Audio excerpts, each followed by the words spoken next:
Chapter 6:21. Presumably, the officials already knew what kind of person He Zongwei was.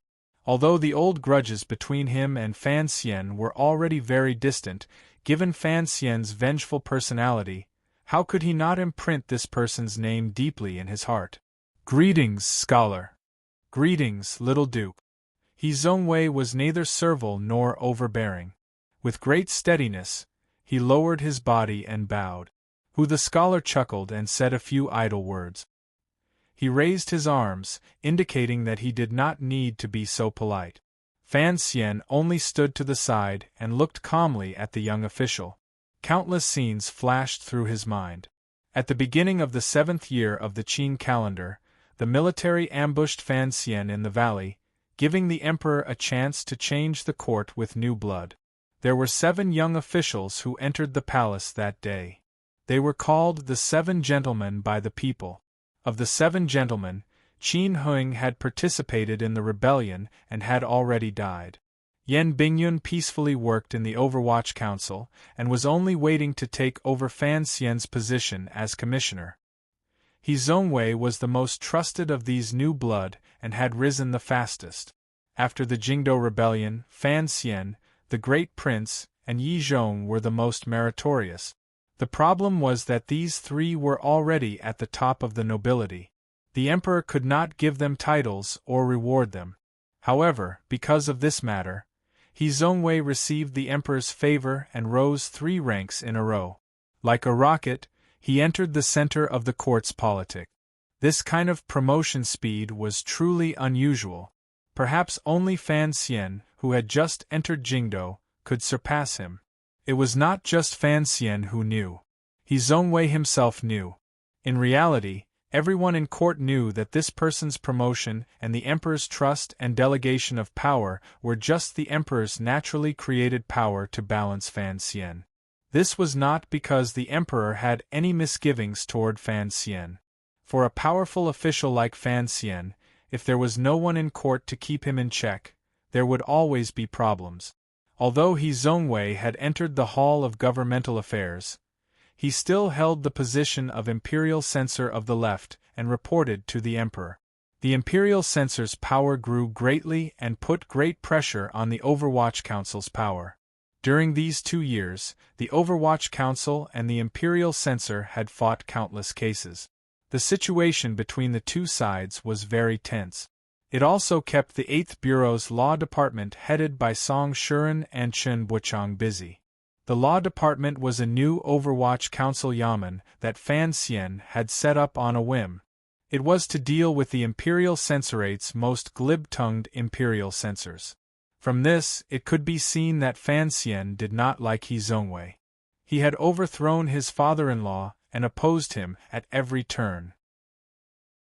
Most importantly, under his upright and serious face hid an opportunistic heart that he hated the most. The name, Slave of 3 Surnames, had come from Fan Xian's study. The main door of the Imperial Censorate had been kicked down by Fan Xian. Everyone knew that Sir Fan Jr. despised He Zongwei. Each time they met in court or in the yamen, He Zongwei still maintained absolute respect for Fan Xian. It was as if he didn't know about this matter. It was as if the 2 of them still felt the same way when they first met in Esher Tavern. As the saying goes, one does not hit a smiling person. As long as the other party did not touch his bottom line, Fan Xian would not humiliate him harshly. However, it was He Zongwei's smiling attitude that made him secretly wary. It was impossible for such a petty person, who could summon clouds and rain with a flip of his hand, to make him suffer in the open. But who knew what he would do in secret? He Zongwei seemed to see that Fan Xian did not want to talk to him. He smiled helplessly and bowed again to the 2 of them. He said a few more things in an even voice and then followed the red lantern back into the darkness below the palace walls. Fan Xian narrowed his eyes and looked at the lantern until he could no longer see the person's face. Only then did he gently let out a breath. Who the scholar looked at him warmly from the side and said, "Sir, his royal favor is steady, but he is not someone without a sense of propriety. He is only handling the dispute between the 2 departments." Hearing Hu the scholar speak on He Zongwei's behalf, the corners of Fan Xian's lips twitched. He jokingly said, "If you had to marry your precious daughter to him, would you be willing?" Hu the scholar coughed repeatedly. He pointed at Fan Xian with both amusement and anger, unable to speak. No one knew when, but there was a trend for late marriages in Jingdo. Even if the palace did not like it, it could not be changed. For example, the heir of King Jing and He Zongwei were both men of their own age, yet they were still alone and did not wish to marry. Speaking of that girl in my family, Hu the scholar suddenly smiled slightly. And Ji, I heard you have taken the young lady of Governor Wang's family as a student. Since it is so, you don't mind having another one in my family, do you? Fan Xian immediately remembered that he had taken Wang Tong as a female student. This matter had already become reality after the dispute with the emperor in the royal study. At that time, he had been pleased with himself and retreated in order to advance. He had had the emperor give him the entire matter of the great prince taking a secondary fei. Hearing Hu the scholar's words, only now did he know that he had caused another problem. He repeatedly waved his hand and said, "What are you saying? The scholar is extremely knowledgeable, and your daughter is exceptionally intelligent. What need is there for a useless person like me to do?" Seeing his straightforward refusal, Hu the scholar smiled and thought, if you are useless, then who in the world isn't useless? He couldn't help but feel it was a pity. All of the civil and military officials in court knew that Sir Fan Jr. was a master in the world. He had taught the stubborn and mischievous third prince to become the gentle gentleman he was now. He had taught the young lady of the Yi family, who had once dominated Jingdo, to become a gentle Wangfei. He had the reputation of being an immortal poet and a ninth-level martial artist. Even Hu the scholar was willing to send his daughter to his manor. Of course, it was not to be a concubine, just to be a female student. Fan Xian turned the topic back to his earlier words and said with a smile, "You are not willing to marry your daughter to He Zongwei because you know his intentions are not righteous. Why should I feign civility with such a despicable person?" Hu the scholar sighed helplessly. He thought that in the present court, only Fan Xian would criticize He Zongwei so viciously. However, he still did not understand why Fan Xian looked down on He Zongwei so much. Speaking of the things that happened in the past, it was actually the emperor who had single-handedly facilitated them. In the end, this matter could not be explained. Fan Xian's fear and disgust toward He Zongwei came from many aspects. It was still early, and there was nothing to do, so Fan Xian and Hu the scholar began to chat idly.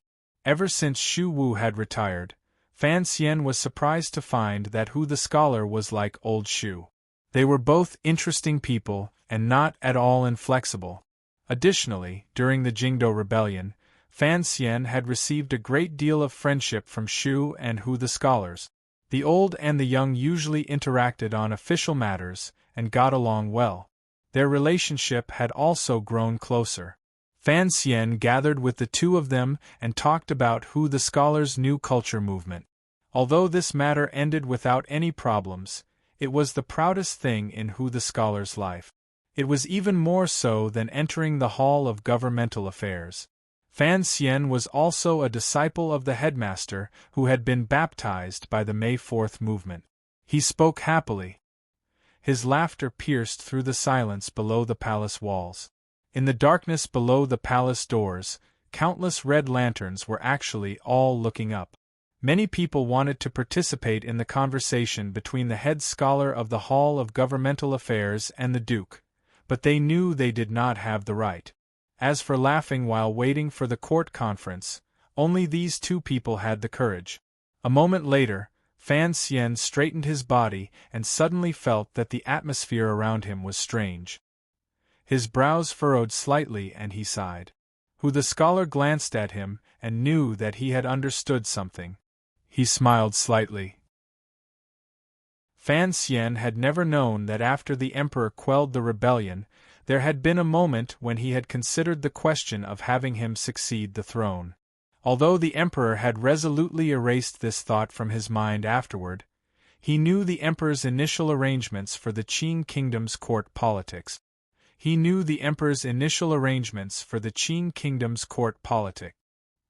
used He Zongwei's imperial censorate to balance the Overwatch Council's power. Hu the scholar then led the Hall of Governmental Affairs to stabilize the court.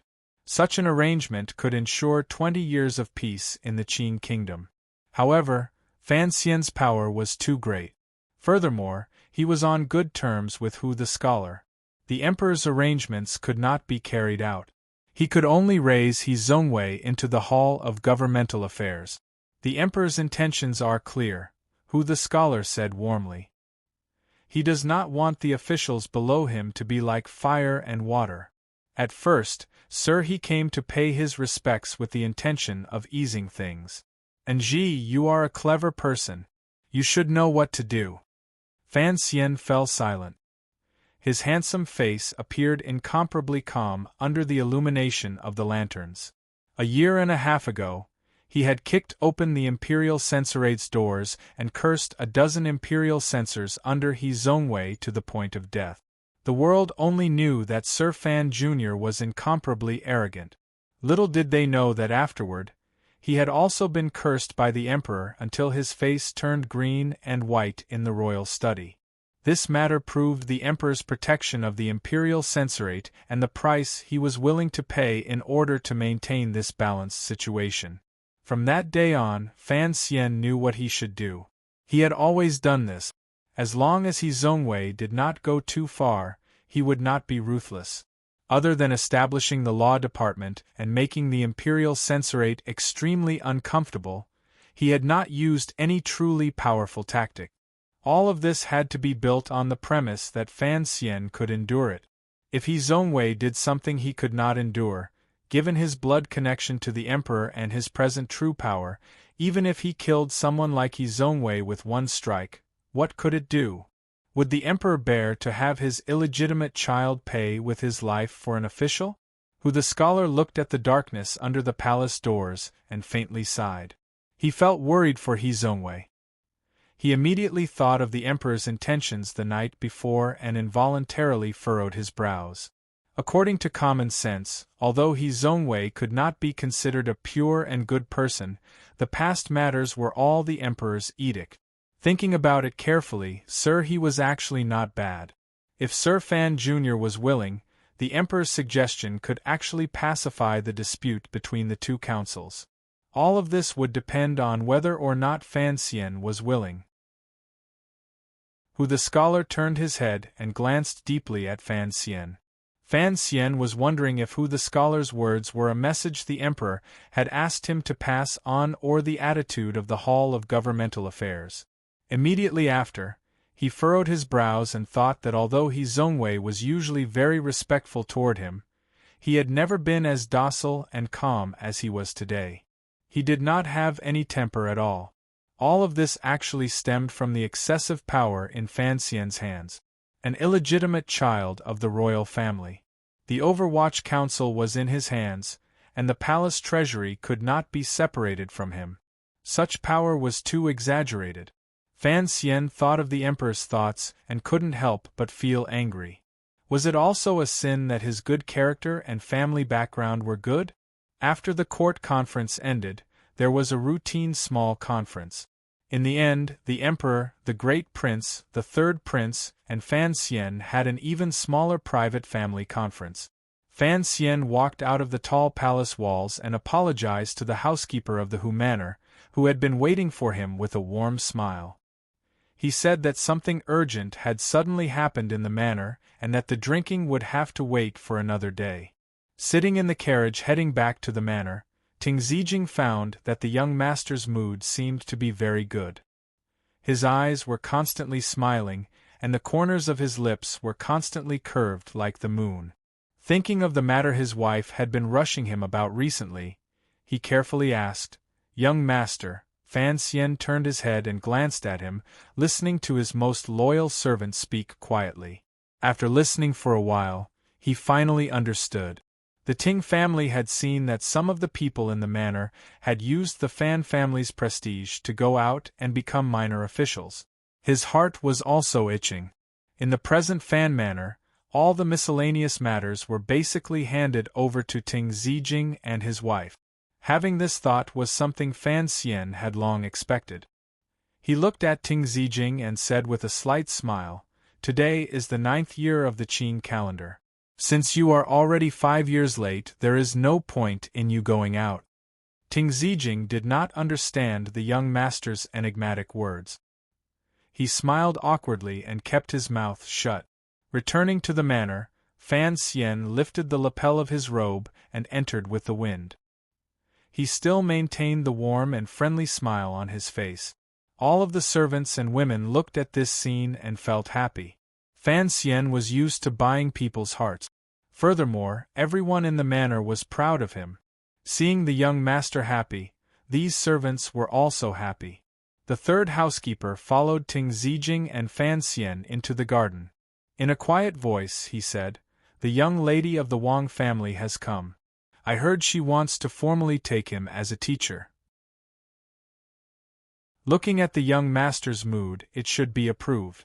What should we prepare? Ting Zijing's face didn't turn. Like Fan Xian, he smiled mysteriously and said, "The young lady of the Wang family is in trouble today." "Why?" the third housekeeper asked in surprise. Ting Zijing's face darkened. "The young master's mood is terrible today, unprecedentedly terrible. No wonder he was a clever person who had seen Fan Xian's glorious future in Danzhou. No wonder he was Fan Xian's trusted aide who had followed him the longest." The situation developed as Ting Zijing had expected. Not long after Fan Xian walked into the study with a smile, the unruly young lady of the Wang family ran out of the study crying. Wang Tong'er cried and cursed loudly. She looked wretched. No one knew what Fan Xian had done to her to anger people and gods. The young lady seemed to feel that the study was not a place for people to stay. She covered her face as she walked, tears dancing in the air. Her tears had become a poem, and it was in the pear blossom pose. Behind her, the commander of the Jingdou garrison, Shi Fei, who had specially taken time off to come, also walked out of the study angrily and headed out of the manor. He muttered to himself as if he hadn't expected Fan Xian to not even give him face. Ting Zijing looked at the dumbfounded third housekeeper and said, "Don't ask me. I also don't know what happened in the palace." Waiting for the news, the women of the Fan manor hurried toward the study. Only on the way did they learn that in the study, Fan Xian had harshly taught Wang Tong'er a good lesson. In the end, he was even going to use a whip. Everyone was shocked. This time, they had offended the Yanjing faction of the military, particularly a major figure like the commander of the Jingdou garrison. For the matter of Wang Tong'er entering the manor, he had personally come. He had given Fan Xian enough face. Who would have thought that Fan Xian would not leave any face for the other party? The smile on Fan Xian's face was strange. He gazed at Wan Cece and Princess Ro Jia in the study and said, "Nothing happened. This was agreed upon beforehand. Entering my door, you have to take 2 whips to make up for your past sins." Lin Wan sucked in a cold breath. She wondered if her husband had lost his mind today. The so-called return of the whip was just a joke. How could it become real? Fan Xian withdrew his smile and quietly said, "It's not a joke. It's an ethical matter. Such things need to be respected." "But you still can't do it in front of General Shi." Lin Wan glanced at him helplessly. She had cleverly guessed that something must have happened in the palace for Fan Xian to vent his anger on Wang Tong'er's head. There was only one person in the world who could make Fan Xian angry and make him unable to vent it outside the manor. "These words were told to me by that good uncle of yours." Lin Wan was angry and said, "That's your father." The husband and wife were talking about the emperor. Although everyone knew Fan Xian was the emperor's illegitimate child, no one dared to say this truth. Fan Xian and his wife had said it smoothly in bed, but there were other people in the study, particularly Princess Rojia. Her face was full of awkwardness and she didn't know how to respond. Lin Wan'er sighed. She knew she had said something wrong. She went forward and quietly said, "What exactly did the Emperor say to make you so angry?" Fan Xian sat down with a headache. Shaking his head with a pained smile, he said, "The Emperor wants to appoint a marriage for Ruoro." Rojia's eyes turned and she said with slight joy, "This is a good thing." Fan Xian glanced at her and said, "You think it's still going to be appointed to your brother this time?" His expression darkened. "The Emperor asked me privately today. It looks like he wants to appoint Ruoro to He Zongwei." After these words were said, the entire room was shocked, silent, and tense. Lin Wan'er's heart was beating very fast. She was afraid that Fan Xian would do something in his anger. Her brows furrowed slightly and she rushed to say, "How can this be done?" These words were not to touch Fan Xian's hair. Due to Fan Xian's influence, everyone in the Fan Manor looked down on He Zongwei, particularly Lin Wan. On one hand, she remembered the fall of her father in Wuzhou.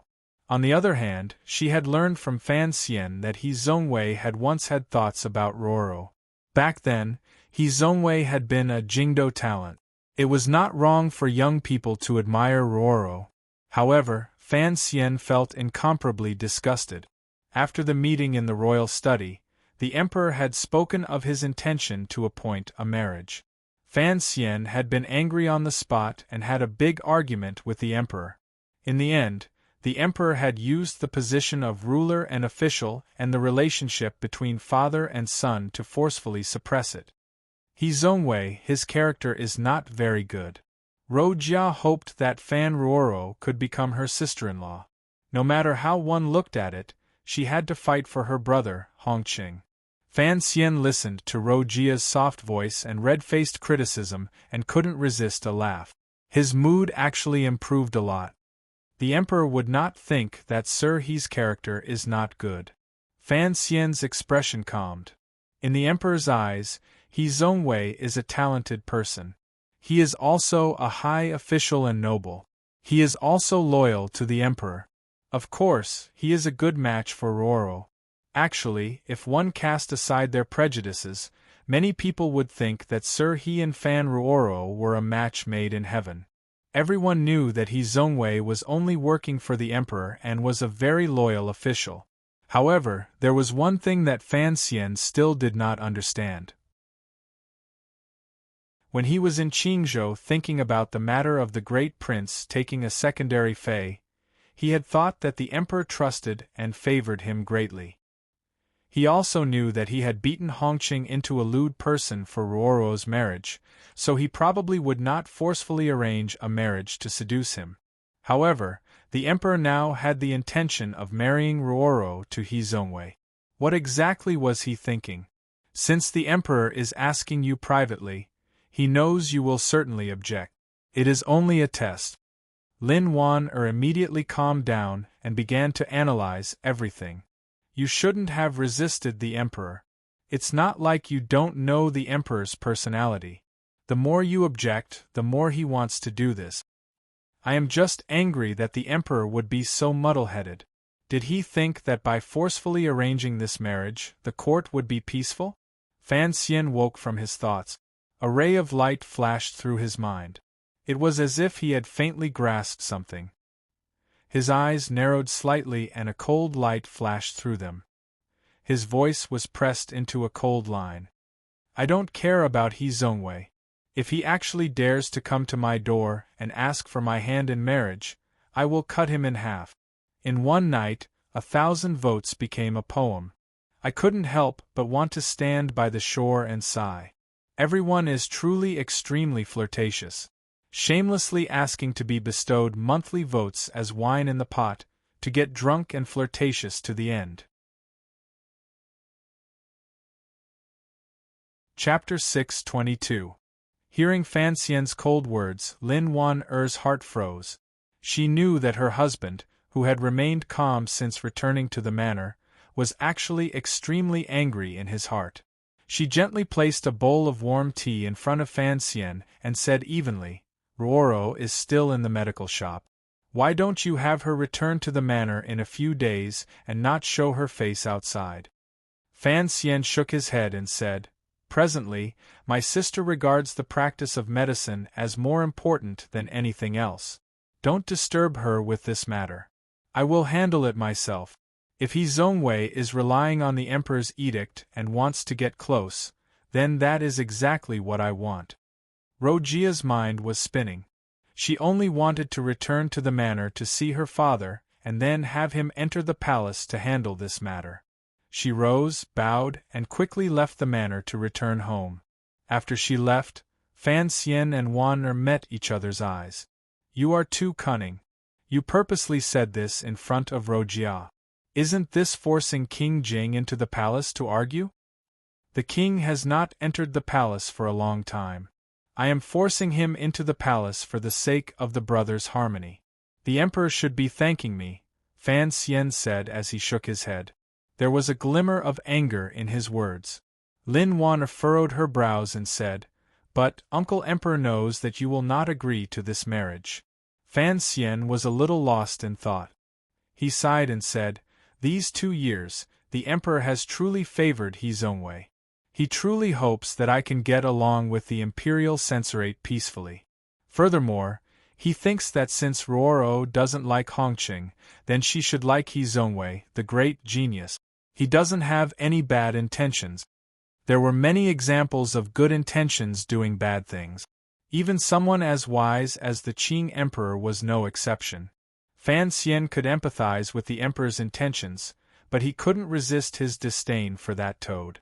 Thus, the most disdainful words in history were born. A cup of tea went cold. Fan Xian touched his hair. There was no longer a glimmer of anger on his face. The emperor has given me harsh words. He wants to protect He Zongwei. I don't want to have a falling out with the palace at this time. Furthermore, whenever He Zongwei runs into me these 2 years, he acts like a grandson. I can't find a reason to act. Wan Er quietly said, The emperor only hopes that you and Sir He can get along peacefully in court. I didn't think he would touch your reverse scale. I'm not the son of heaven. I'm not a dragon. I don't have any reverse scales. For the sake of Ruoro's marriage, I made such a big fuss back then and even moved Ku He to the Qing kingdom. If His Majesty thinks he can control my life and my surroundings, then he's wrong. Fan Xian said with slight mockery, The emperor truly thinks highly of this marriage.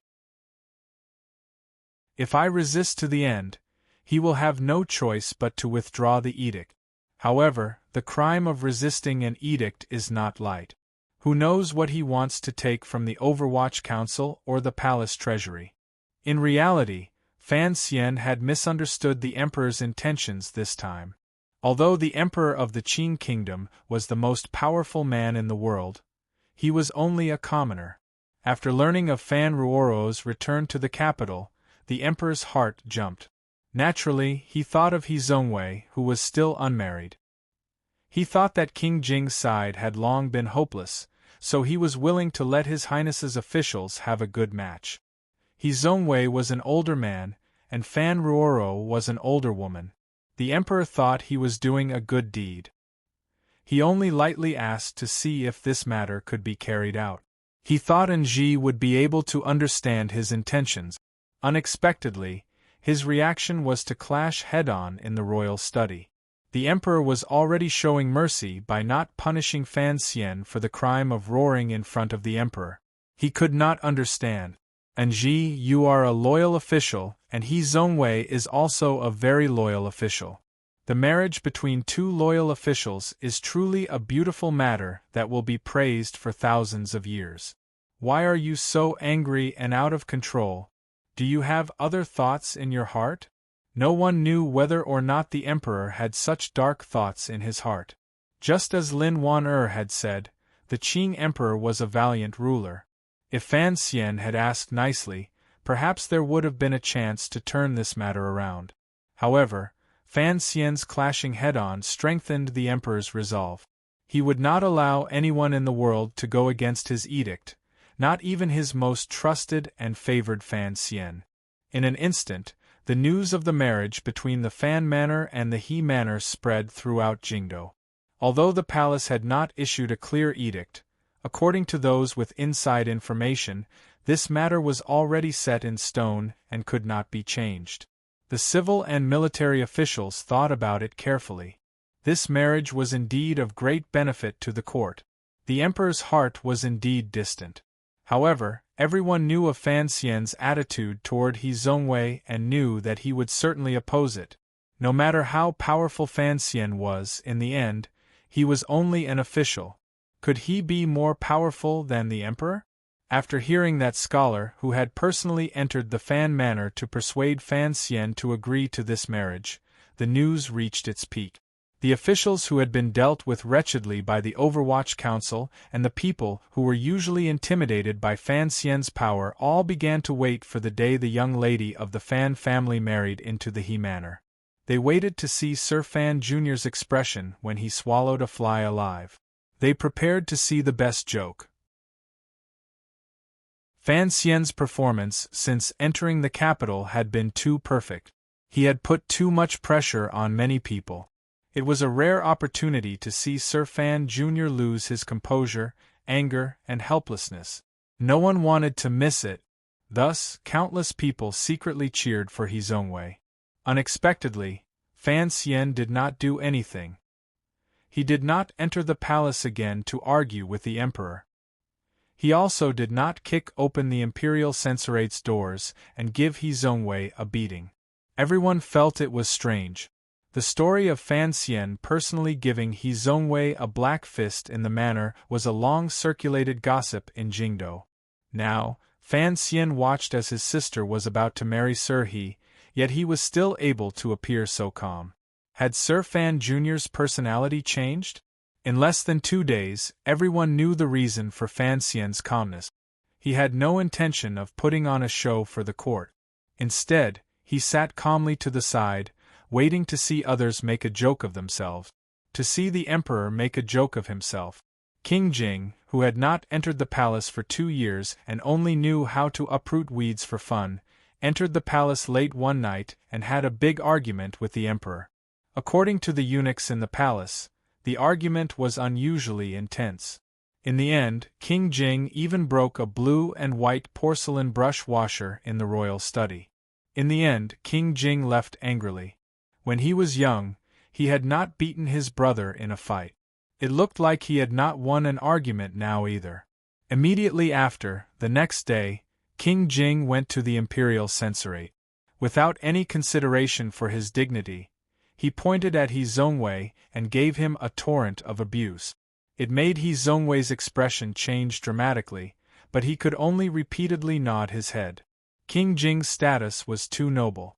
Neither Taichung Temple nor the internal court dared to control him, much less the Jingdo government, city gate guards, and other yamens that maintained public order. Only now did everyone remember that 3 years ago, there seemed to be a vague edict in the palace that the young lady of the Fan family was prepared to marry King Jing's heir, Li Hongqing. Thus, the people watching the show all shut their mouths, terrified that one day King Jing would come knocking on their door.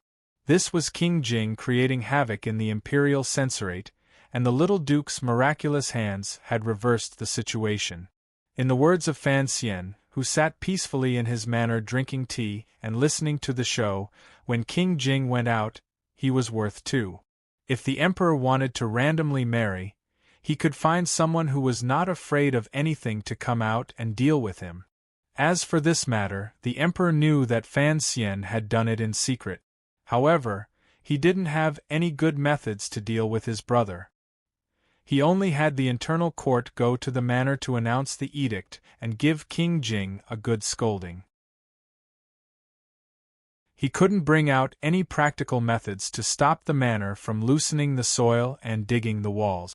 In King Jing's view, his son Li Hongqing had waited bitterly in Dingzhou for Fan Roro for 3 years. For the emperor to suddenly have the young lady of the Fan family marry He Zongwei, this was truly shameless digging. Fan Xian calmly watched the development of this drama in his manor. As long as the palace's decree to appoint a marriage did not enter the manor, he had time to watch. Although King Jing had not asked about matters for a long time, with his identity and status, the emperor had to be wary of his brother's emotions. After some time, the situation in Jingdo calmly became much calmer. The palace, Fan Manor, and King Jing's manor were still in a tug-of-war. He Zhongwei himself did not express any attitude. The first news Fan Xian received from the palace was that the emperor had already raised this marriage to him. Sir, he was not surprised by the favor or humiliation. He only calmly thanked the emperor and expressed his willingness. Although the marriage of the young lady of the Fan family had a great impact, it could not affect the operation of the court. The problem was behind this marriage. The emperor's intentions and the harmonious development of the Qing court in the future were the most important. More perceptive people noticed that the struggle between the emperor and Fan Xian was not as simple as a matter of face. It was a suppression and counter-suppression between ruler and official. In this world, if the east wind did not suppress the west wind, then the west wind would suppress the east wind. The emperor was currently testing the east wind. Unexpectedly, he had mistakenly struck King Jing's old battle drum. It was already winter. The cold air seemed to be about to freeze. However, it was loosened slightly by the heat of the furnaces in the private residences. Amidst the mingling of the icy west wind and the warmth of the tens of thousands of furnaces, 13th Wang and Yi Ling, who had stayed in Qingzhou to recover, finally returned to Jingdo. Because of the second prince's suicide by poison, Yi Ling was still unable to completely let go of her father. Thus, she only sent a letter back to the Yi Manor before moving into the Fan Manor to keep Lin Wan company. Fan Xian could only personally go to the Bureau of Military Affairs to inform Yi Zhong. After hearing the news, the foremost person in the Qing military sighed sadly and patted Fan Xian's shoulder. He didn't say anything else. Yi Zhong knew that his daughter was living in the Fan Manor, so there was no problem. Thinking of Fan Ruoro's recent marriage, he couldn't resist asking Fan Xian about it. As the head of the Bureau of Military Affairs, he also didn't understand why the emperor had to make Fan Xian lose face. He also didn't understand why Fan Xian continued to resist. In his opinion, Sir, he had already entered the Hall of Governmental Affairs and was a good match for Fan Ruoro.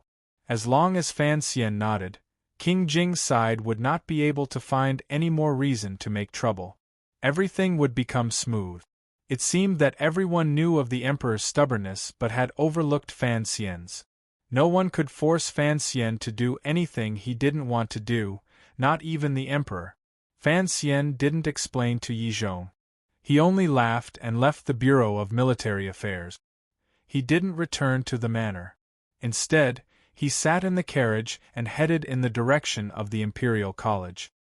His wife and Yi Ling were gossiping in the manor, but he was going to see the gossip. Yi Ling and 13th Wang had already returned to the capital. Hongqing had also returned. King Jing's old battle drum was about to be broken by the emperor. He had to personally go out and light this fire. The carriage came to a stop at the intersection of Dongchuan Street.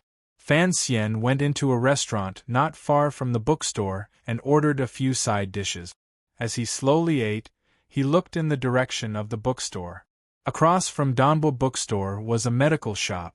Fan Xian had personally chosen the name. The words had been written by Xu Wu. The medical shop managed by the young lady of the Fan family had received great praise throughout Jingdo in a short amount of time. Her medical skills were exquisite, and her fees were low. She didn't care about the status of the patients. She only had to wait in line for consultation and medicine. Before long, she had won the praise of the common people of Jingdo. It was almost dusk, but there was still a long line in front of the medical shop in the cold wind.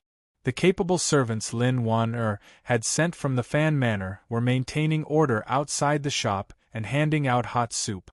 All of the details were taken care of. Fan Xian narrowed his eyes and looked in that direction. Indeed, he saw the slightly black-faced official. Who else could it be but He Zhongwei? Due to the pressure from the palace, he couldn't hit He Zongwei every time he saw him. Furthermore, he found that He Zongwei was indeed clever. He knew that everyone's words were fake. Only the young lady of the Fan family's nod was real. Recently, after He Zongwei left court, he would come to the medical shop to greet Fan Ruoro before returning home. The guard between men and women in the Qing kingdom was not as strict as in northern Qi. Additionally, Fan Ruoro practiced medicine on the streets, so she didn't have to worry so much. Thus, no one could stop He Zongwei from greeting her politely. Now, this had become news that everyone in Jingdo knew. It had already become a much-told tale.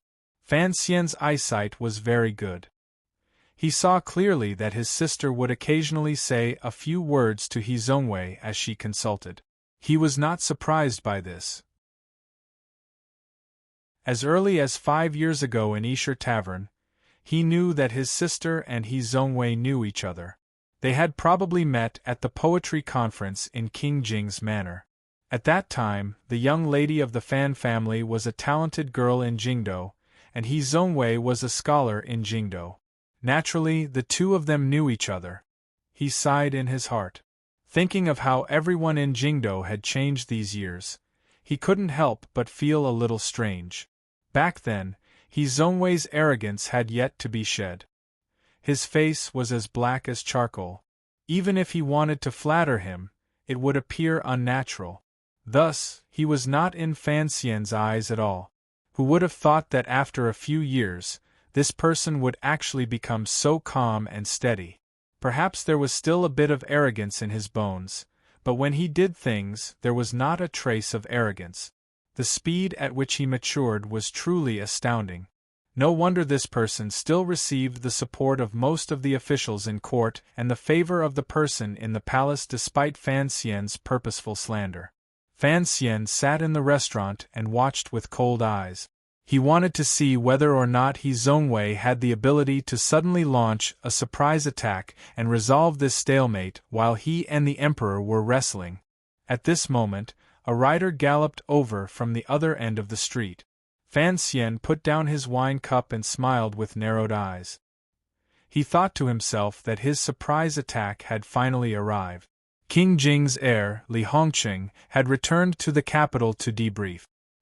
He had just come out of the palace and did not return to the manor. He did not remove his armor or even bring a personal guard. Instead, he asked for the location of the medical shop and came alone to it. Fan Xian watched from a distance in the restaurant. He saw Li Hongqing dismount from his horse and calmly greet He Zongwei. He then said a few words to Ruoro. He was too far away, so he didn't know the contents of their conversation. However, he could see that his sister's expression was one of joy at seeing an old friend. Immediately after, Li Hongqing said something and began to argue with Fan Ruoro. Fan Xian's heart tightened. He stuck out half his head. He understood his sister's icy nature very well. He wondered if Li Hongqing had said something inappropriate and offended his sister. At this moment, He Zongwei seemed to have come forward to explain a bit, but Li Hongqing did not even look at him. He ordered the servants of Fan Manor to close the door of the medical shop. Then, under Fan Ruoro's slightly angry gaze, he unreasonably grabbed her and put her on a horse. Amidst the clip-clop of the horse's hooves, the heir of King Jing, who had just returned to the capital, grabbed the young lady of the Fan family and mounted his horse. He then rode in the direction of the Fan Manor. It left behind a street of missing jaws. At that time, there were no spectacles. Seeing this scene, Fan Xian couldn't help but be dumbfounded. His expression was very ugly. He thought to himself that Hongqing was quite something. A few years ago, he only knew how to read poetry and pretend to be cultured. Now, after fighting in Dingzhou for 3 years, he knew how to play the tyrant.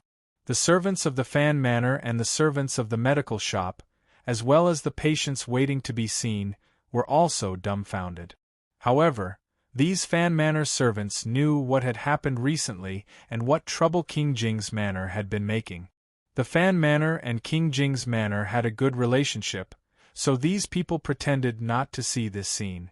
The most dumbfounded person was, of course, Sir He Zongwei, who had maintained his elegance and bearing. The medical shop closed its doors. The people gradually dispersed. Sir He stood alone in the doorway of the medical shop and looked at the street in a daze. He did not dare go to the Fan Manor because he was afraid Fan Xian would actually beat him. Thus, he could only watch helplessly. This scene looked extremely wretched. Fan Xian slowly came to his senses and recovered his calm. He knew that Li Hongqing would not do anything rash. He had probably exploded in anger after hearing the news on the road, which was why he was acting so forcefully. If Fan Xian had to choose his brother-in-law, Li Hongqing, who had broken off his relationships with women and turned over a new leaf, was much better than He Zongwei. Thinking of this, a smile rose to his face. "Invite Sir He up here to sit." He slowly placed the wine cup on the table and ordered Mu Feng'er behind him. In a moment, He Zongwei entered the restaurant with his brows furrowed and sat across from Fan Xian. This was the first time in many years that the two of them had met in private. Fan Xian gently used his finger to spin the small wine cup. He knew that there were spies from the palace downstairs. They should be the attendants the emperor had bestowed to He Zongwei, but he did not care much. "Eat." Fan Xian raised his chopsticks. Although He Zongwei didn't know why Sir Fan Jr. had summoned him, he was not afraid. Very shamelessly, he began to eat. Looking at his posture, if Fan Xian did not shout for him to stop, he would not put down his chopsticks. Looking at this scene, Fan Xian felt a bit of admiration for this person. There were not many people in the world who could be so natural under his gaze. Furthermore, this person knew very well that Fan Xian greatly disliked him. After the food and wine, Fan Xian calmly said, "Sir He, you have come to the medical shop to look after us these days. As your brother, I must thank you." "You are too polite," He Zongwei replied with a slightly astringent smile. Fan Xian raised his brows and said, "You saw the scene earlier. You should know what King Jing's attitude is." He Zongwei was slightly absent-minded. After a moment, he slowly said, "You have good methods." "This has nothing to do with methods." Fan Xian looked at him and said straightforwardly, "I've never had a chance to sit and talk with you. Today is a rare opportunity, so I'll tell you directly. This matter is impossible, so you should give up on it." He Zongwei's slightly dark face froze. A moment later, he said sincerely, "Sir, I know." Fan Xian tilted his head and listened to the other person's words. It went in one ear and came out the other. He Zongwei sincerely spoke of his admiration for Fan Ruoro and explained everything he had done these years. He humbly hoped that Fan Xian would give him a chance. "I don't have any objections," Fan Xian said. "Right now, it is King Jing's manor that has objections to this matter. Last time, when the palace appointed the heir to King Jing's marriage, it was blocked by you." He Zongwei was not flustered at all. His eyelids were slightly lowered as a stubborn light flashed through them. "When water comes, we drown it with earth. When the edict comes, we burn it with fire. If I can block it once, I can block it a second time." These words were treasonous, but Fan Xian said it in front of He Zongwei. He was bullying him for not daring to use these words to enter the palace and report him to the emperor. Don't think that just because the emperor has said something to you, you can have wishful thinking. Or, does Sir He think that by currying favor with Ruoro, you can let me go? You also know that I dislike you, so you don't mind offending me one more time. However, I must remind you that there are degrees to offending me. If you offend me too much, I will actually go to your manor with a kitchen knife to find you." Fan Xian reminded him seriously.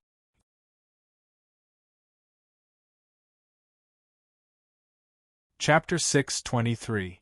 For something like killing, you use your mouth to do it, but I use my hands to do it. Fan Xian stood and glanced at him.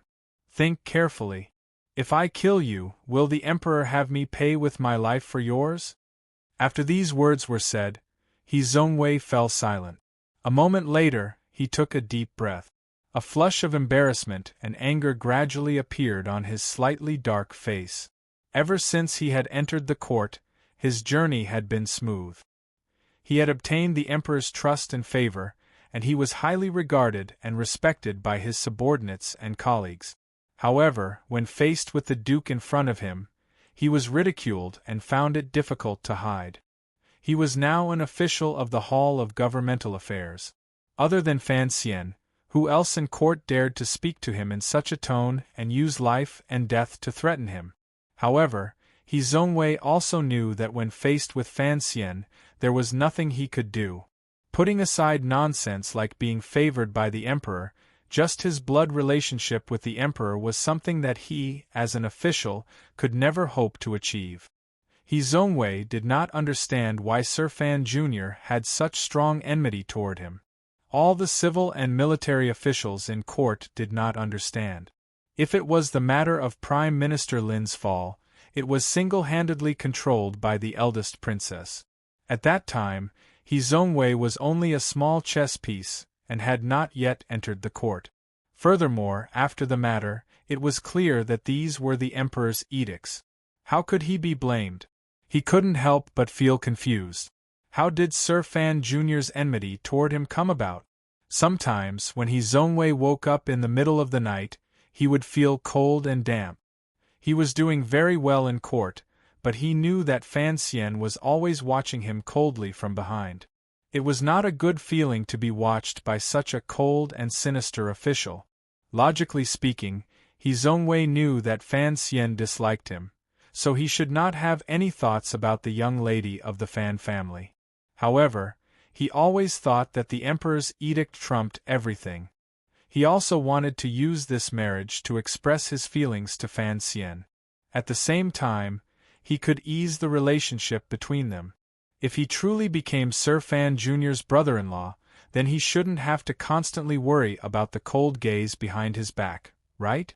But the most important reason why He Zongwei had the courage to pursue this marriage was because he had always longed for Fan Ruoro. This desire had started 5 or 6 years ago, and it had continued to this day, never weakening. That was why he had been single all these years, just like Crown Prince Hongqing. In fact, the two men had the same reason for not marrying.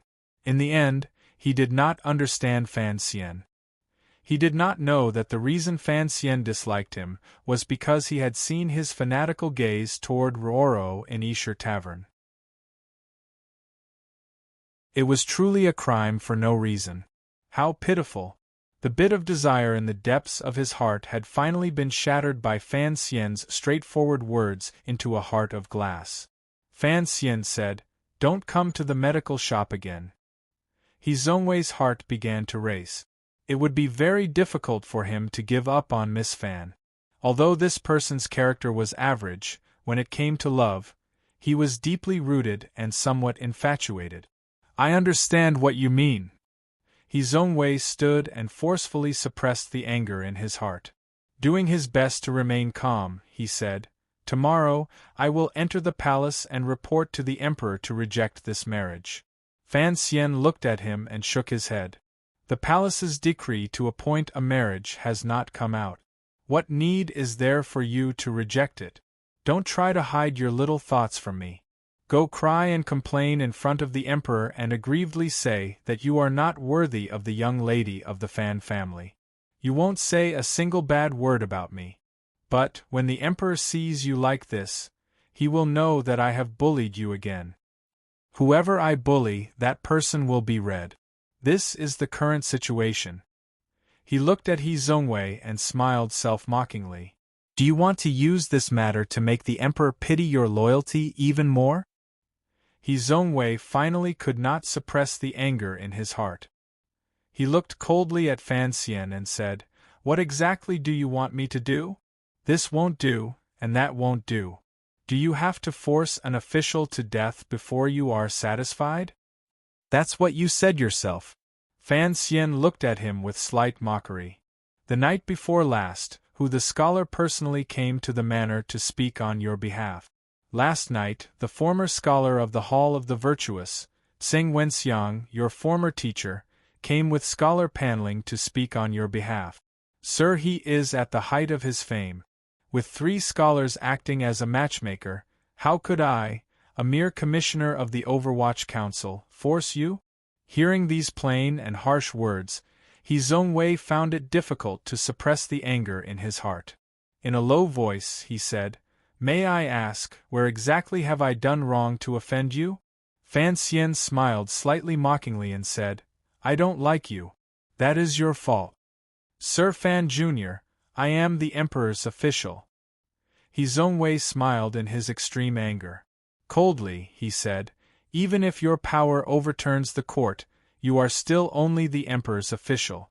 Threatening a court official in the street and looking down on the Emperor, are you not afraid that the Emperor will send down an edict and take away your position of power? You must know that one must be careful and not be arrogant in their actions." Fan Xian did not get angry.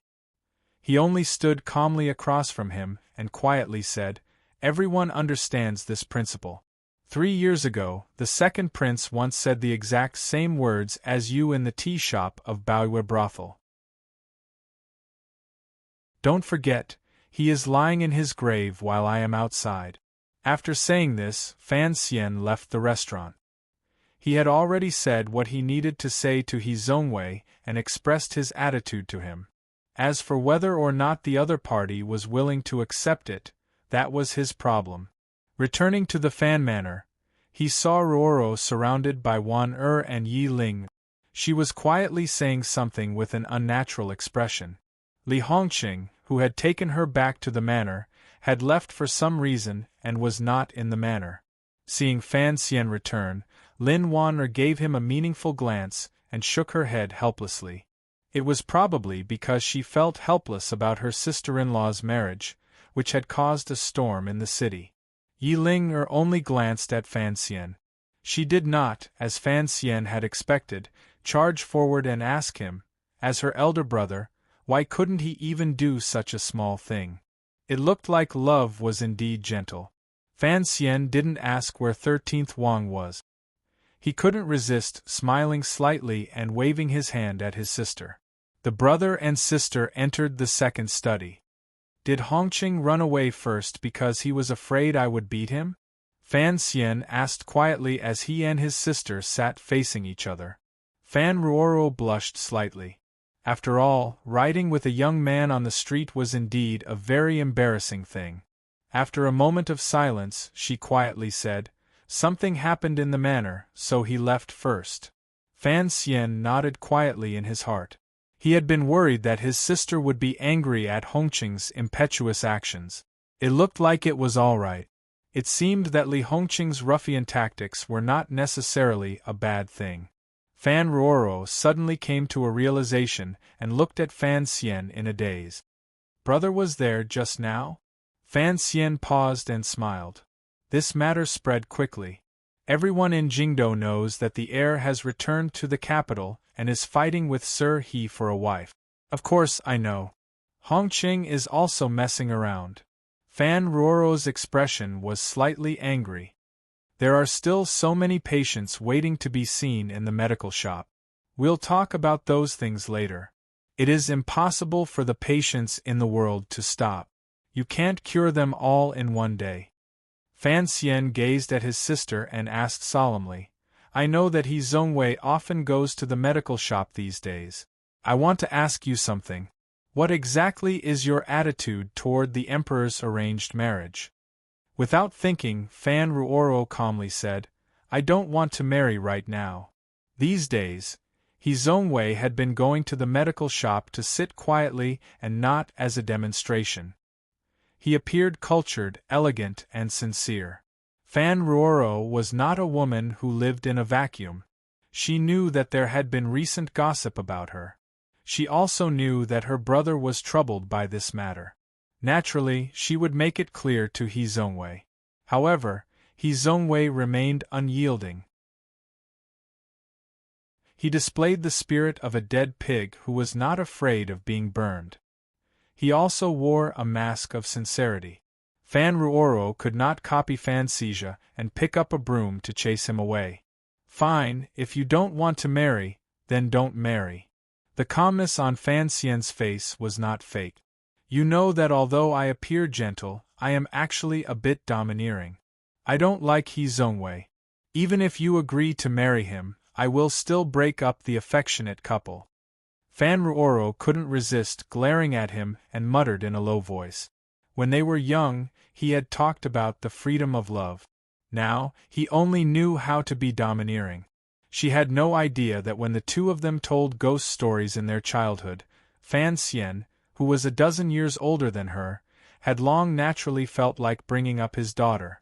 His own daughter was going to marry someone. No father would believe in the nonsense of freedom of love. There was no such thing in the Qing kingdom, no such thing in that world, and no such thing in the entire universe. After these words, Fan Ruoro fell silent. Her two hands gripped the corners of her clothes and rubbed them forcefully. Her nervous and complicated emotions made her no different from any other woman in the world. After a long time, she suddenly sighed. Gazing at Fan Xian, she faintly said, "Brother, am I very willful?" If she had been placed in another noble manor, or anywhere else in the world, Fan Ruoro's choice of marriage and love would have been particularly different. She had first rejected King Jing's request for a marriage alliance, fled Jingdo, and studied under Ku He for many years. Now, she had rejected the emperor's second arranged marriage. Disobeying an edict and refusing to marry, in a feudal and imperial society, would bring a great deal of danger and inconvenience to one's family. For the sake of one's own life, to sink one's family into instability, everyone would probably think such an action was a willful and irresponsible one. But Fan Xian was everyone in this world. He was the only person in this world, the only Fuboa, a man who had seen sexual politics.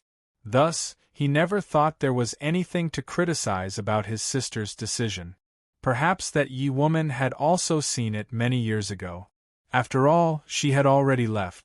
Now there was only Fan Xian standing unyieldingly in this world. In his way of supporting his sister's willfulness, he thought back to that beautiful world where marriage did not require elders to name names. That beautiful world, at least in some areas, was more equal. "Are you stupid?" Fan Xian's expression became cold. "Ever since you were young, I taught you that your own happiness is more important than the heavens. Other than something you truly want to do, nothing is worth making any sacrifices or concessions. Loyalty and filial piety must be spoken of, but in front of your and my own happiness, it is not worth mentioning." But isn't this a very selfish action? Fan Ruoro was not frightened by her brother's icy expression.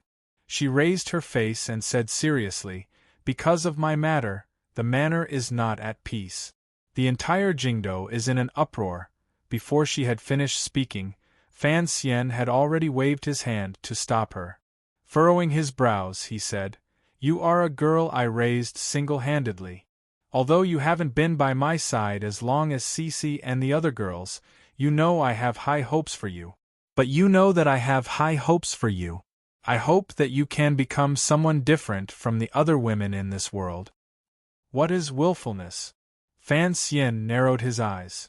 Father and grandmother are both in Danzhou. In the capital, only I make decisions for you. What is there to be afraid of being willful? As for being selfish, I have always been an extremely selfish person, particularly when it comes to family. You should know this very well.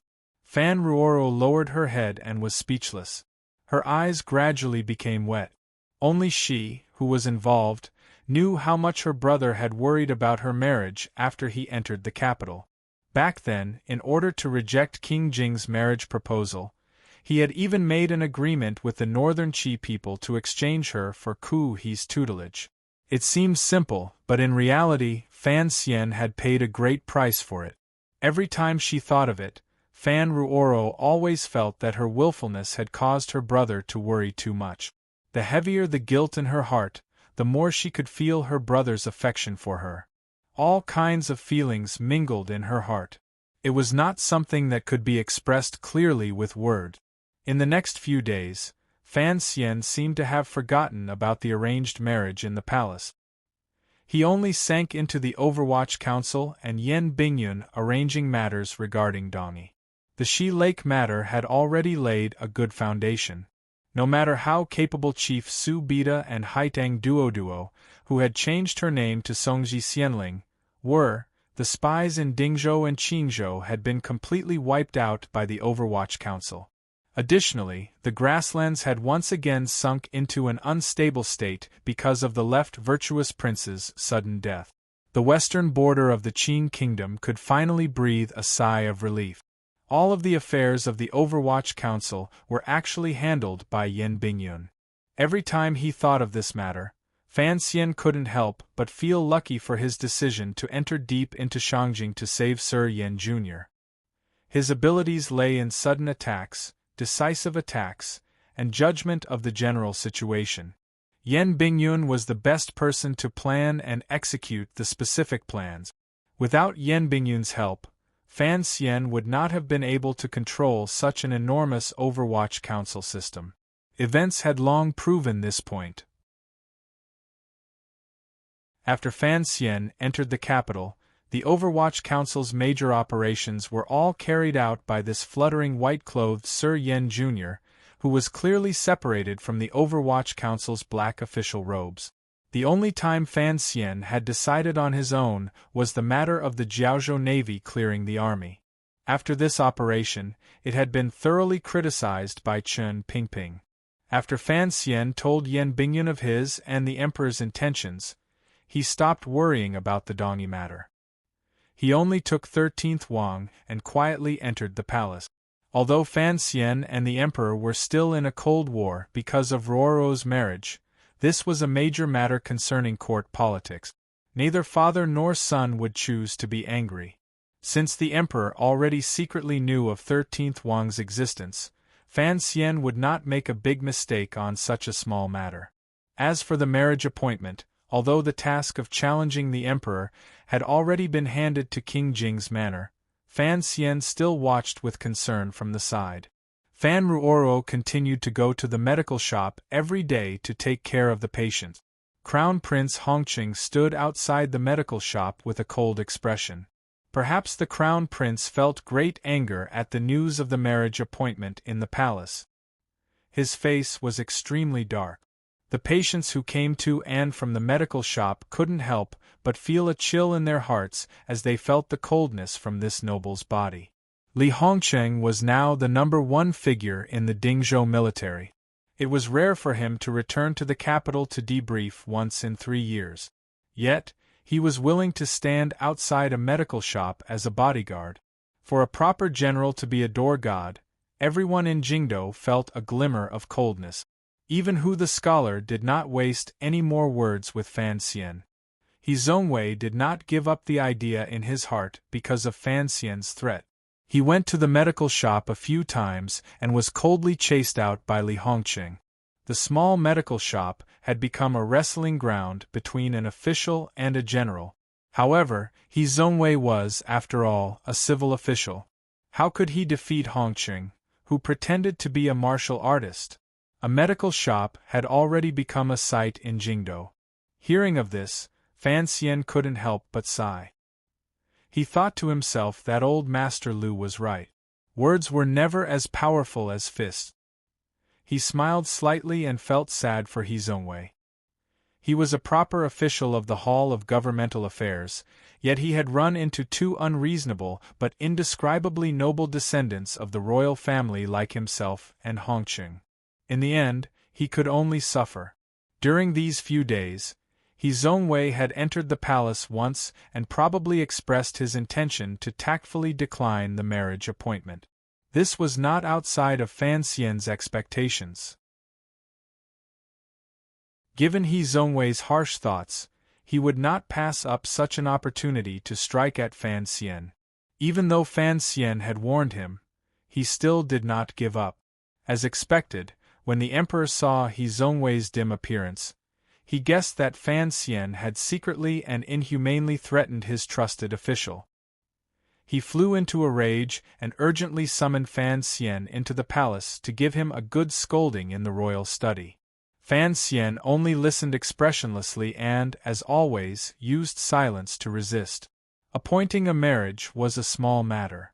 The emperor intended to use this matter to completely break down his defenses and have him become a timid and blindly loyal official. This was an arrangement he could not accept. He was not afraid of the emperor's displeasure. The present was different from the past.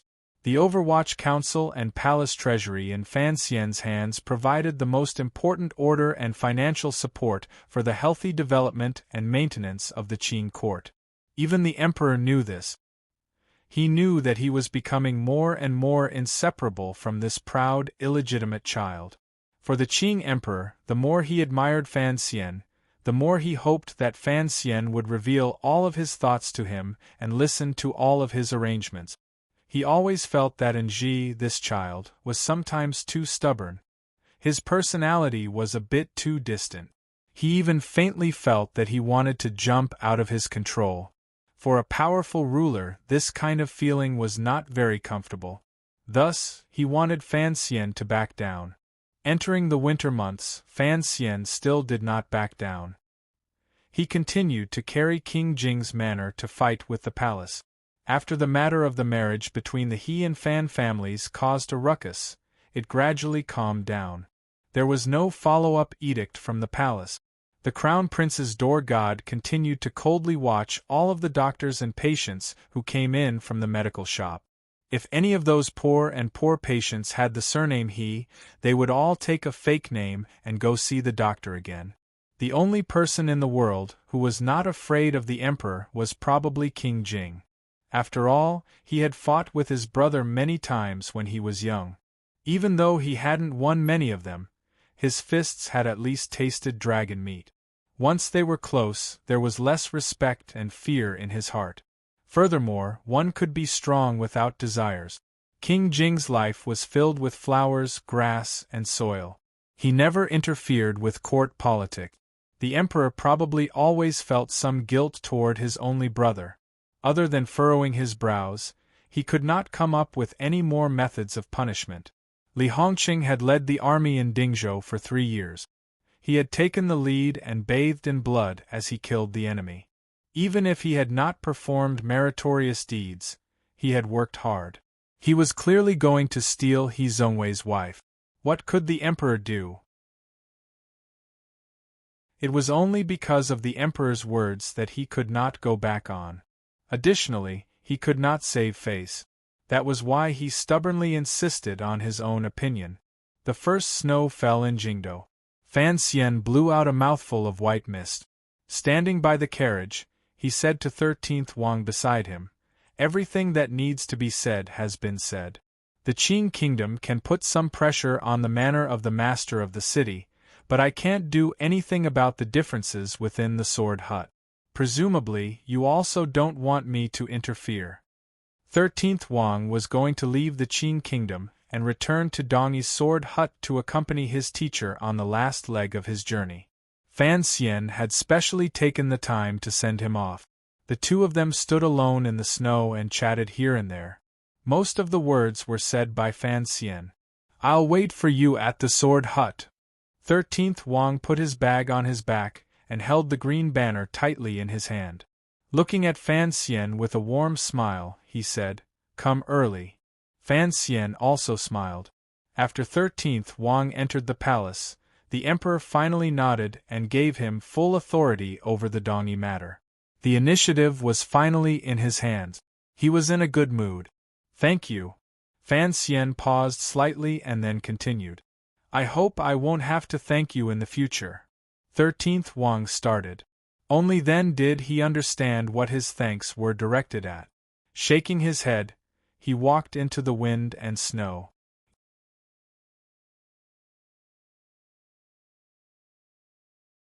Chapter 624. The mink coat was very warm. Looking at the figure gradually disappearing into the wind and snow, Fan Xian's heart was also very warm.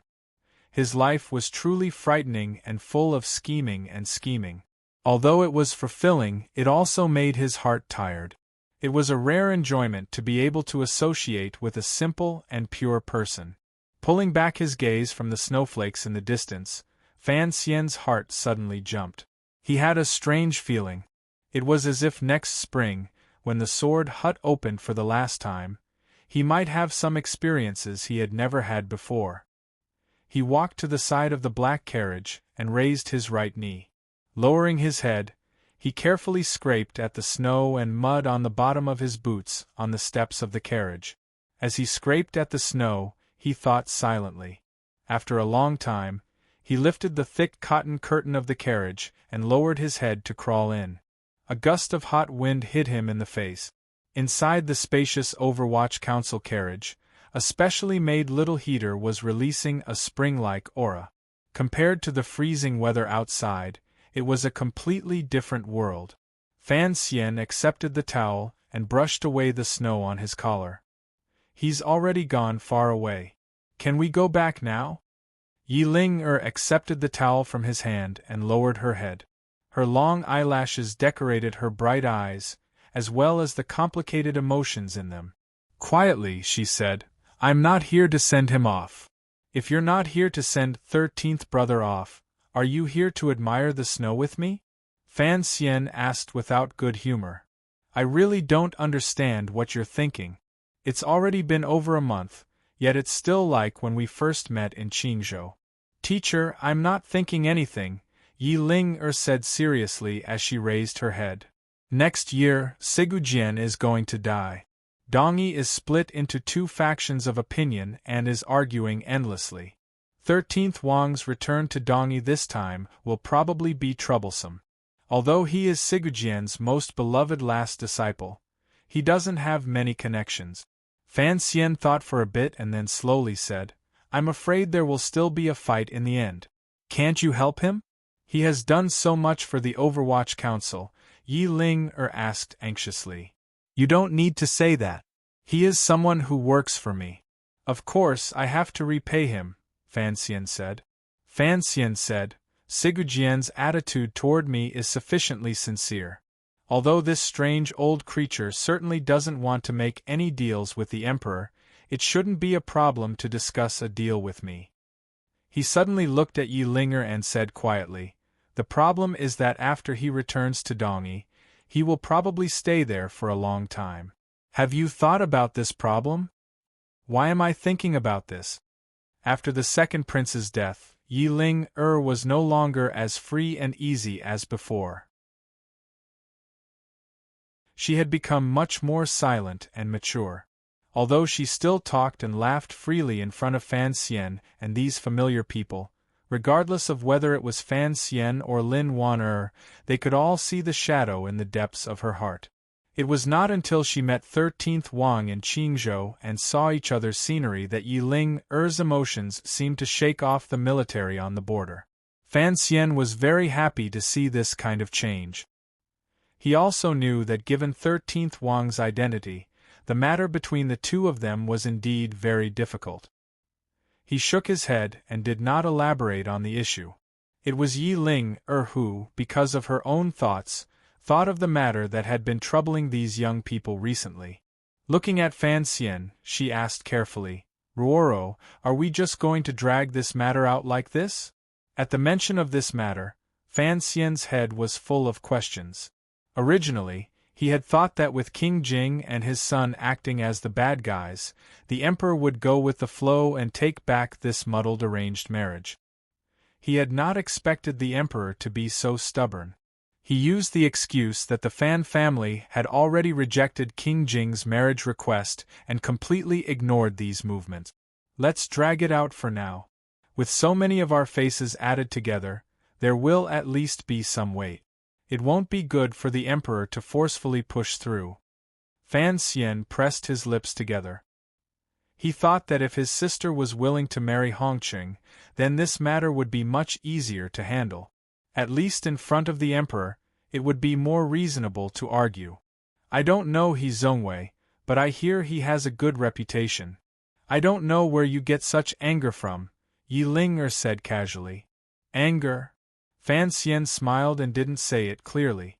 Vaguely, he said, if the He and Fan families join in marriage, wouldn't that be like a lunchbox? What kind of lunchbox? 8 treasures rice. That's right, the governor is holding a banquet at Esher Tavern. Wan wants me to remind you not to be late, Yi Ling said seriously. Fan Xian's heart tightened. Only now did he remember this interesting matter. For the sake of the great prince taking a secondary fei, Fan Xian had bravely taken on the heavy responsibility of disciplining the young lady of the Wang family. Immediately after, the arranged marriage appeared in the palace. In his anger, Fan Xian did not leave any leeway in his lecture. It made Wang Tong so angry that she howled out of the manor and offended the commander of the Jingdo garrison, Shi Fei.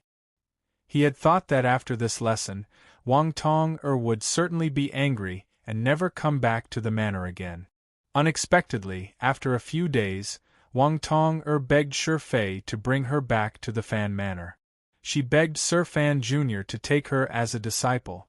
Furthermore, her words were sincere. She said that she had changed a lot and would never act as recklessly as before.